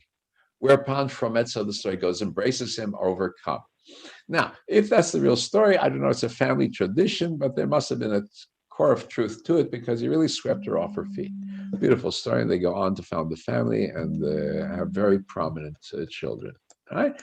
His ability, one of his great secrets was his ability to undo people who came at him with attacks, verbal attacks. Very good at it. So, but again, this kind of a brilliant guy, what does he do for a honeymoon? He doesn't go to Niagara Falls or the German equivalent. He, on his honeymoon, writes an essay. It was a prize. There was a prize offered. It was Metaphysischen Wissenschaft. Right. The question whether one can prove physical philosophy issues in the same mathematical perfection as one can with mathematics. Same, right? And his essay is that one can create a metaphysical science based on logic. And he won the prize of 50 ducats in June 1763. So he can pay for his marriage with that. And he beat out Thomas Abt and Immanuel Kant, who were much more famous philosophers. And Kant was the greatest philosopher of Europe of his day. And he beat him in this essay. And Kant later on backed Mendelssohn in many things, especially in his great book that I'll show you of the superiority of Judaism over Christianity. So here's a summation of his works from the Stanford Entry. He has works on rational psychology, into all the natural theology, ethics, aesthetics, right? All of these realms of philosophy. We'll go ahead. Now, we'll go to the Defense of Judaism. I have this interesting picture here that I found, again, distribution in here. And you see Mendelssohn, here, characteristic Jewish face, long pointy nose. He's got his little goatee, the Jew with the beard, and he's got a kippah. And opposite him, we see somebody else also with a black cap, but that's because he's a Christian pastor, and they also tend to wear caps, right? And it's a chessboard, and here a German nobleman standing over them. That's what it looks like. Well, that is Gertold Lessing. Gertold Ephraim Lessing. This is the pastor Lavater, and there's Mendelssohn. Very significant image, very significant picture. Right? I said that Lessing became friends with Mendelssohn over a game of chess. So what had happened? And this could not have happened a century before. Mendelssohn got letters from Johann Caspar Lavater, a preacher in Zurich. And he was a very respected Christian theologian, and he respected Mendelssohn. But he had seen a book by a philosopher by the name of Bonnet on Christianity, and he felt that that was a great triumph of Christianity. He sent to Mendelssohn with an introduction, and he challenged him, either refute the book in public, or if you find the book is logical and convincing, do what wisdom, love, and truth and honor require. What Socrates would have done if he had read the work and found it irrefutable. Socrates would have drunk the poison, right? Okay, you drink the poison. All right?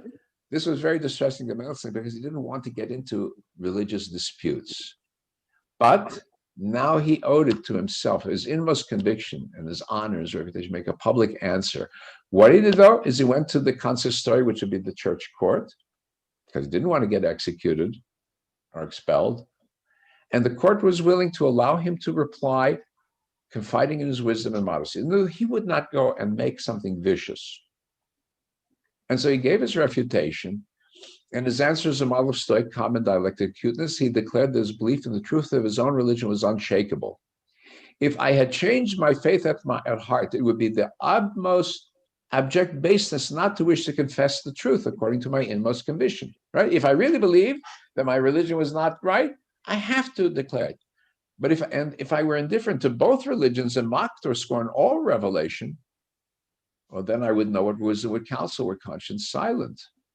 What could keep me from it? In other words, if I felt that both religions were fake, I'd have to announce it. If I felt that my religion was fake, I'd have to announce it. So you understand, I don't denounce that my religion is fake. I believe my religion.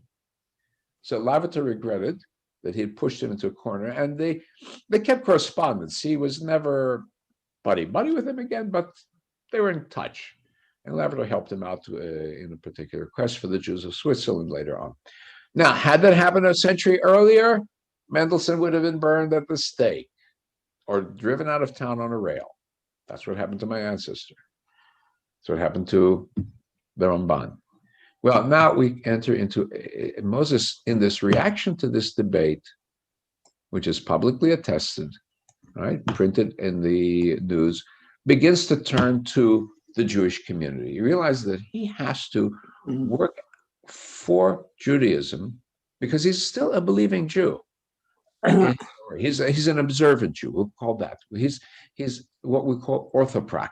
He behaves as a halachic Jew, even if his thoughts are not some of the classical Jewish thoughts. So he has a plan to devote his intellectual activity to the Jews and to Judaism. One of them is to defend the Jews. So,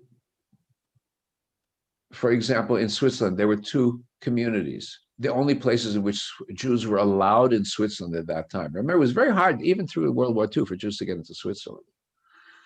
The only places they were tolerated, these two communities. And there were restrictions imposed upon them in 1774. They asked Mendelssohn to intercede with Lavater, the same Lavater who had challenged him to debate. And he didn't really want to do this, but he went ahead. He asked Lavater to stand up for the Jews of Switzerland. And indeed, Lavater took the noble route and pressed for the rights of these Jews. And then similarly, in 1777, Jews were about to be expelled from Dresden, right, the land of China. Moses Mendelssohn still had to pay poll tax there. I don't remember why it was in Dresden. There's an old story where he bought China figurines from Dresden, China, and filled his whole house with them. So the guests who would come in would see why, and explain to them the Jews were being taxed to pay for China, for the China made in Dresden. Okay, So the Jews were being taxed, special tax. They were going to be expelled. The community asked him to appeal. He wrote a successful letter to the, I guess, Freiherr von Ferber, maybe that would be the Baron of the area, and was able to get that decree reversed. Look at that, expelled from a major city, and he was able to get it reversed. And then, at the request of the Chief Rabbi of Berlin, he wrote a summation of Jewish civil law, so that Jews would know civil law, and the Germans would also be able to understand that Jews had a well-organized system of civil law. And then also, Jews had to take a special oath because nobody trusted a Jew in court under oath. So there was oath, it was written in Yiddish, he redid it into German. So the German court would understand what the Jew was saying when he was taking that oath. Now, so he was this transition Jew, right? He wanted to teach his co-religionists the German language and prepare them for German culture. So for his own children, he began to translate the Pentateuch into German, and he published under his own name at his own expense. And it became very popular. Not only Germany, but Holland, France, and England was praised by the more liberal rabbis who was put under ban by traditionalists, right? You're going to make an omelet, you're going to crack some eggs, you're going to break open some eggshells when you do it. Right? He wasn't afraid. He finished his Pentateuch 1783, later did Psalms, the Song of Songs. Translation was popular among Christians as well. He believed that by having a translation in German, Jews who understood Yiddish would be able to read this and then make the transition from Yiddish to German. Right? Why was this important? My father told me. Why did Jews in Europe speak German? He says they understood that when you have a dominant power, you master the language of the dominant power. Don't talk to me about language inversion in your own language. No, immersion in your own language. You want to know the dominant power, the language of the dominant power. And that's how you go ahead. You retain your own soul. You don't sell your soul out, but you master the other culture. And so at Mendelssohn's suggestion, he founded a Jewish free school, Freischule. 817, they were first organized Jewish school, and that became the basis for other schools where you would have not only Hebrew and Talmud and Bible, but also technical branches in German and French. Right? So a century later, or a century and a half later, my grandfather, who was an Orthodox Jew, very Orthodox Jew, leader of the Jewish community in this small town, sent his sons to gymnasia to study modern language, modern science. And in Yemen, my wife's uncle's grandfather established modern schools where, along with the biblical and Talmudic traditions, science and philosophy was taught, and Turkish language. So the same thing, it was happening around the world. And here's where it started. He was the first to openly advocate the emancipation of the Jews. He wrote a monograph, and I'm just going to say it's for the improvement of the citizenship of the Jews. And he looks at emancipation from a scientific basis to the, in other words, in what way it is to the benefit of general society, as well as to Jewish society. Well, a lot of Christians attacked him because he was rocking the boat as far as they felt. So he decided it was time to create a magnificent defense of Judaism in the book Jerusalem. And it was defense of freedom of conscience and the freedom of the Jew, and in a sense, a dig at Christianity and superiority of the Jewish mindset. Oh. This is it. It was in my possession at one time, the original print edition, Jerusalem, oder über religiöse Macht und Judentum, right? Jerusalem, or regarding religious power and Judaism. Moses Mendelssohn, Berlin, 1783. Yeah. What's it do? It talks about the relation of church and state. Both of them are designed to promote human happiness. The church, however, has no right to own property, and church law is a contradiction to the nature of religion. How is that? He opposed the right of ban and excommunication, pleaded for separation of church and state, and freedom of belief and conscience. And the second part, he deals with Judaism, which, according to him, in contradistinction to Christianity, has no dogma, whose acceptance is necessary for salvation. Wait a minute. I don't have a specific statement to be saved. Christian must say the catechism. Oh. Like Leibniz, he differentiated between eternal truths based on reason and not on supernatural revelation. In other words, the truths of religion are acceptable to us by reason. That there is a God comes to us from reason. The tradition merely guides us there, right? That's going back to Saadia Gaon and Maimonides, right? Judaism is therefore not a revealed religion in the usual sense of the term, but only revealed legislation. Laws and commandments, regulations supernaturally given to the Jews through Moses. Now, how do you justify that supernatural? It is that we have it, it's ours. We don't look at miracles as the evidence of eternal truth, nor did he try to formulate articles of faith. So he did not say, I believe, but he says, I recognize that to be true. Notice the formulation. I recognize it to be true. It makes sense. It is logical. That's what he's trying to say. The spirit of Judaism, he says, the freedom in doctrine and conformity in action. Freedom in doctrine and conformity. This is a very classical Orthodox stance, by the way.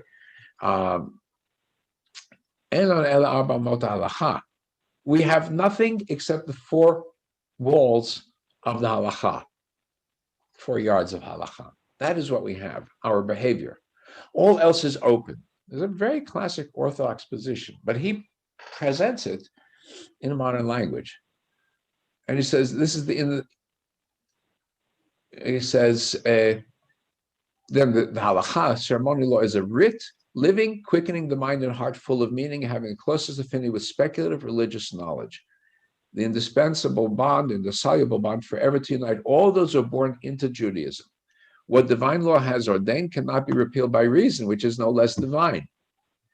Right? So he says, okay, we don't have a right to end Jewish law. Right? This is a critique in advance. I don't know to what extent reform had started by that time. It was beginning on the horizon.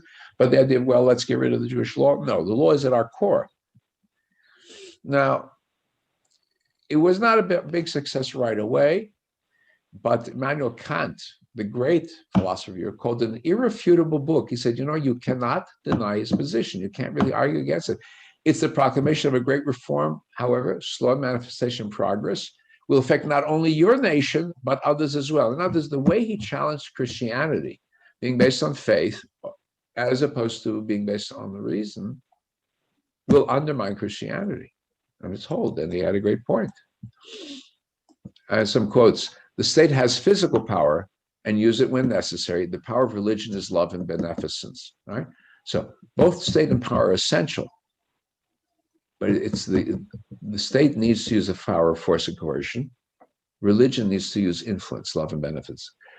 Judaism boasts of no exclusive revelation of eternal truths that are indispensable to salvation. We don't have it all. We don't claim to own it all. Nor revealed religion in the sense which is usually understood. Revealed religion is one thing, revealed legislation another. We have our Torah. That's not exclusive, but that's ours. Faith, understanding, and intellect is universal. So, Judaism then becomes a religion of the spoken rather than the written word, relying on a living tradition. Remember last week I spoke about the Karaites, who said we have to go back to the text of the Bible. Mendelssohn is writing as a rabbinic Jew. The written word, the Torah Shebichtav, is merely a skeleton for us. It is the Torah Sheba'al Peh, the oral traditions, the discussions and debates that make it a living religion. That is where we get our authority from. Not some ancient written words, but from the debates and traditions. That's, again, classic rabbinic position formulated now for the European to understand.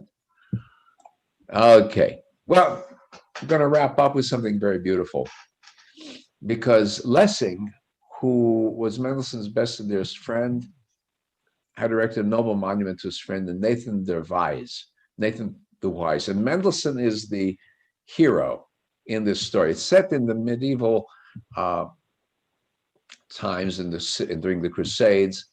The play is regarded as the best representative of the Enlightenment. The movement of intellectual change deals with one of the brightest ideals of this movement, unalienable rights. It implies certain laws cannot be violated. Religious tolerance has to be supported, the idea of being free in ideas, interests, religion, and words. And this is what would swing open. Actually, the play, Nathan the Wise by Lessing, helped swing open the doors. Napoleon did his part. The French Revolution did its part. The European Enlightenment did its part, but this Mendelssohn's play made a great impact. The doors were open, even if it was just short century and a half before it was shut at Auschwitz. Now we have just European civilization, just the shell of itself. Yeah. Can Moses Mendelssohn considered like a father of conservatism? He's a father of intellectual Orthodox Judaism, if you think of it. Although he did believe in adjusting halakha to circumstances, he in his preachings wanted to live as an Orthodox Jew. He's a father to the Reform also, and he's a father to the modern Orthodox also, right? He's a father to all of these movements because he opens up the boundaries that, especially for European Jews, have been imposed upon them from the outside. So this is the text of Nathan de Vries. It's an old printed edition. Nathan de Vries, ein dramatische Gedicht in 5 Aufzügen, okay, right? 5 acts, a dramatic play in 5 acts. And now I'm going to tell you here a little summary of this play. Somebody came up with a statue of what Nathan the Wise would have looked like, and came up with a nice statue. And here I'll just give you a synopsis of the opening of the story. It's a very complicated play. It goes into questions of love and identity. What makes somebody Jewish? What makes somebody born Jewish, raised Jewish, Christian, Muslim? Right? It takes place in the time of the Crusades. So we might say Crusades 1,000 years before, but if you think about it, Europe was still in war with the Muslims. And we forget that Turkey, the Ottoman Empire, representing the Islamic State of its day, the Caliphate, had gotten to Vienna, halfway across Europe, and had colonized southern Eastern Europe, and still was inside Europe for a long time. Right? So there's still a conflict between Christians and Muslims.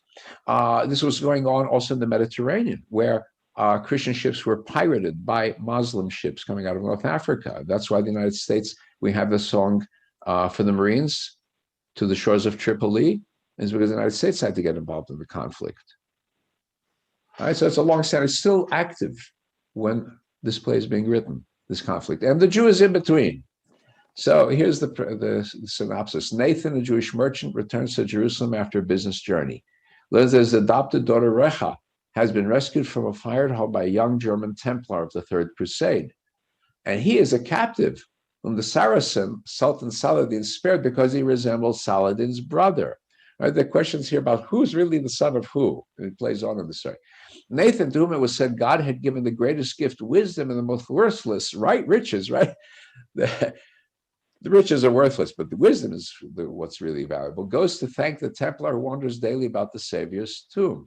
The youth first scorns the thanks and the offered reward of a Jew. If you insist upon a reward, this mantle was slightly scorched in the flames when I rescued your daughter. When it is all in rags, I'll come to borrow the money from you to buy another, right? That's what he tries to say. Then Nathan takes in his hand the scorched cloth. Templar sees a tear fall on it, and he asks in surprise, are there good Jews in this world? Nathan replies, there are good men in every land. The tree of life has many branches and roots. Let not the topmost twig presume to think that it alone has sprung from Mother Earth. We do not choose our races for ourselves. Jews, Muslims, Christians, all alike are men. And women, I say, let me hope I found in you a man. There is a quote, and I was not able to find it. I remember it, which is, and I don't know if it's in this play or somewhere else, in which it says, that which makes you a good Christian in your eyes makes me a good Jew in my eyes. Right? We have a core moral value that we can share. So that's the introduction.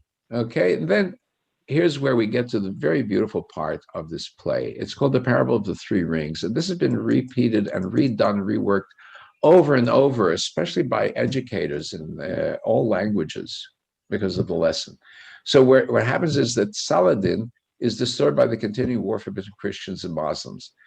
And he calls in the only one he can trust, which is Nathan, the wise. He says, which of the three religions is the true one? And so he answers with the story of the three rings. So I'm going to play the for a short section, the German version, just for the introduction, so you can get a feel for it, and then a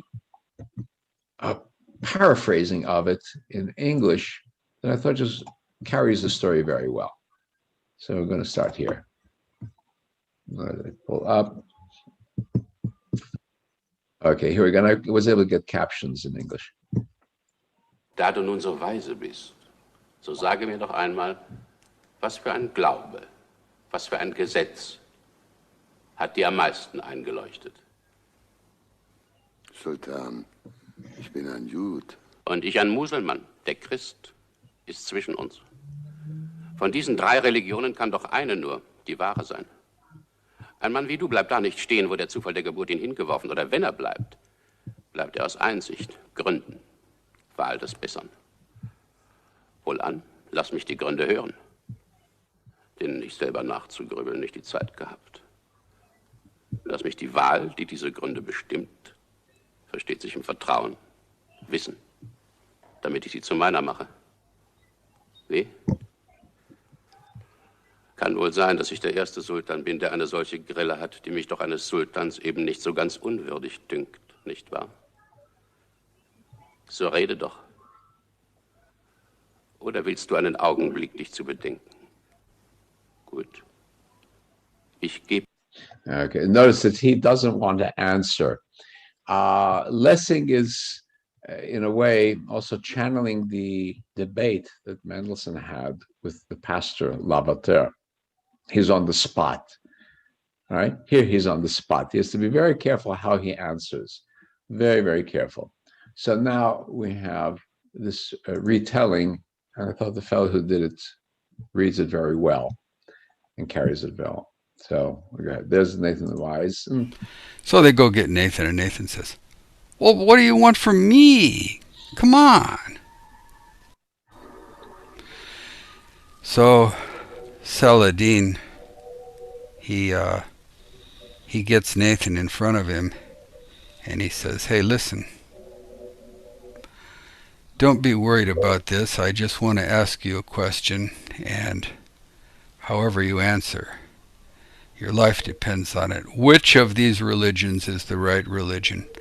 So Nathan, he knows his life's on the line, and he can't just say something stupid like, well, you know, I was born a Jew, and my mom was a Jew and stuff, so hey, I'm a Jew. Off with his head. And he certainly cannot say, oh, well, you know, sir, I was thinking about converting to Islam, and, you know, today's as good a day as it. Off with his head. And he certainly can't say Christianity is the correct religion. So how is he going to answer? This is a tough one. So he does. He answers this question. He says, once upon a time, there was a father with 3 sons. And, of course, Saladin, being a resident of the Middle East and knowing spiritual symbolism, he knew immediately that the father was a symbol for God and the 3 sons was a symbol for the 3 religions. And he said this father, he loved his 3 sons, and the 3 sons were altogether different. They had different personalities and different characteristics. But there was a problem. The father knew he was getting old, and he had to leave the 3 sons on their own. And these sons were not great sons. They were always squabbling and stuff and fighting. And there was another problem. The father had this gold ring, and the gold ring was his legacy, and the legacy was kind of magic. I mean, in those days, you had to give your legacy, your one and only gold ring, to one of the boys, and you couldn't give it to 3 boys, and this was a magic ring, since this is a sort of a magic story. And the ring, when possessed by somebody, bestowed upon the owner all of these great attributes, and I have not named them all here, I was making this video and I got tears in my eyes. I couldn't think of them all. Grace, goodness, mercy, wisdom. What? Wealth, power, love, truth? What are they? I don't know. I could name 100. I don't know which ones are important, which ones are right. Well, the old man's passing a jeweler, and he gets this idea, and he goes in, he says, "Hey man, can you make me a couple copies?" He says, "Sure I can, that's what I do." So he comes back Tuesday, and there's 2 more rings. And heck, he can't even tell the difference. So one by one, he calls in his sons individually, secretly, and he says, "Listen, here, I want to give you something before I die and stuff. Don't tell your brothers and don't fight. Put it in your pocket. Keep your mouth shut. Please, you know I love you, and you know I love your brothers. And I want you as brothers to love each other." Well, he dies, and what happens? Those stupid morons start fighting. Even at the funeral, they're battling it out. And I mean, how does it begin? Well, one of them, while the old man's being planted in the ground, reaches in his pocket and wiggles the ring, and to show off to his brothers. And the brother sees it, and he says, "What?" And he reaches into his pocket and he pulls out the ring, and they got 3 rings, and now they're really, really fighting. And they come across this receipt, and the receipt says 2 gold rings, Abdul's jewelry shop. Well, they go back to the jeweler, and they got these 3 rings, and they said, "Hey man, did you make these?" And he says, yeah, old man come in here, and he said to make me a couple of copies. And they said, "Well, which ones are the copies?" And he says, "I don't know. He told me to make them identical, so I did." And he looks at them closely, and he said, "Hey man, they're all exactly the same." And the brothers shake their heads, and they say, "No, you don't understand. One of them is a magic ring, and the other 2 are just merely gold copies. They're, fake." And the jeweler says, "Okay, well, what are the properties of the magic ring?" And they tell him. And the jeweler, he's a minor character in this story, but he's got the final word. And he says, "Well, I know how to tell the difference. I'm just a jeweler." And they said, "Well, what do we do?" And he said, "Well, each of you got a ring. Keep it. Pretend it's the real ring. And what are the qualities that ring bestows upon you?" And they said, "Well, I mean, it's going to make us each good and honest and kind-hearted and pure and benevolent." He said, "Well, the only thing I can suggest is that all of you act as though you had the real ring. And the one of you, or the 2 of you, or the 3 of you who breaks in how you act will prove that you've got the wrong ring. And for all I know, none of the rings are magic. For all I know, all 3 of them are magic. Doesn't make any difference. Act as though you had the real ring. Act as though you had been given the correct real ring by the Father." I hope you enjoyed this. My name is Pop. Yeah. No, it's a nice retelling of the account in the colloquial modern English. It doesn't pay tribute to the very grandeur of Lessing's own language in German or English, but I didn't find a good version in English, and I thought this one carried the story very well. And so I have, but more or less, he's carried it very well. And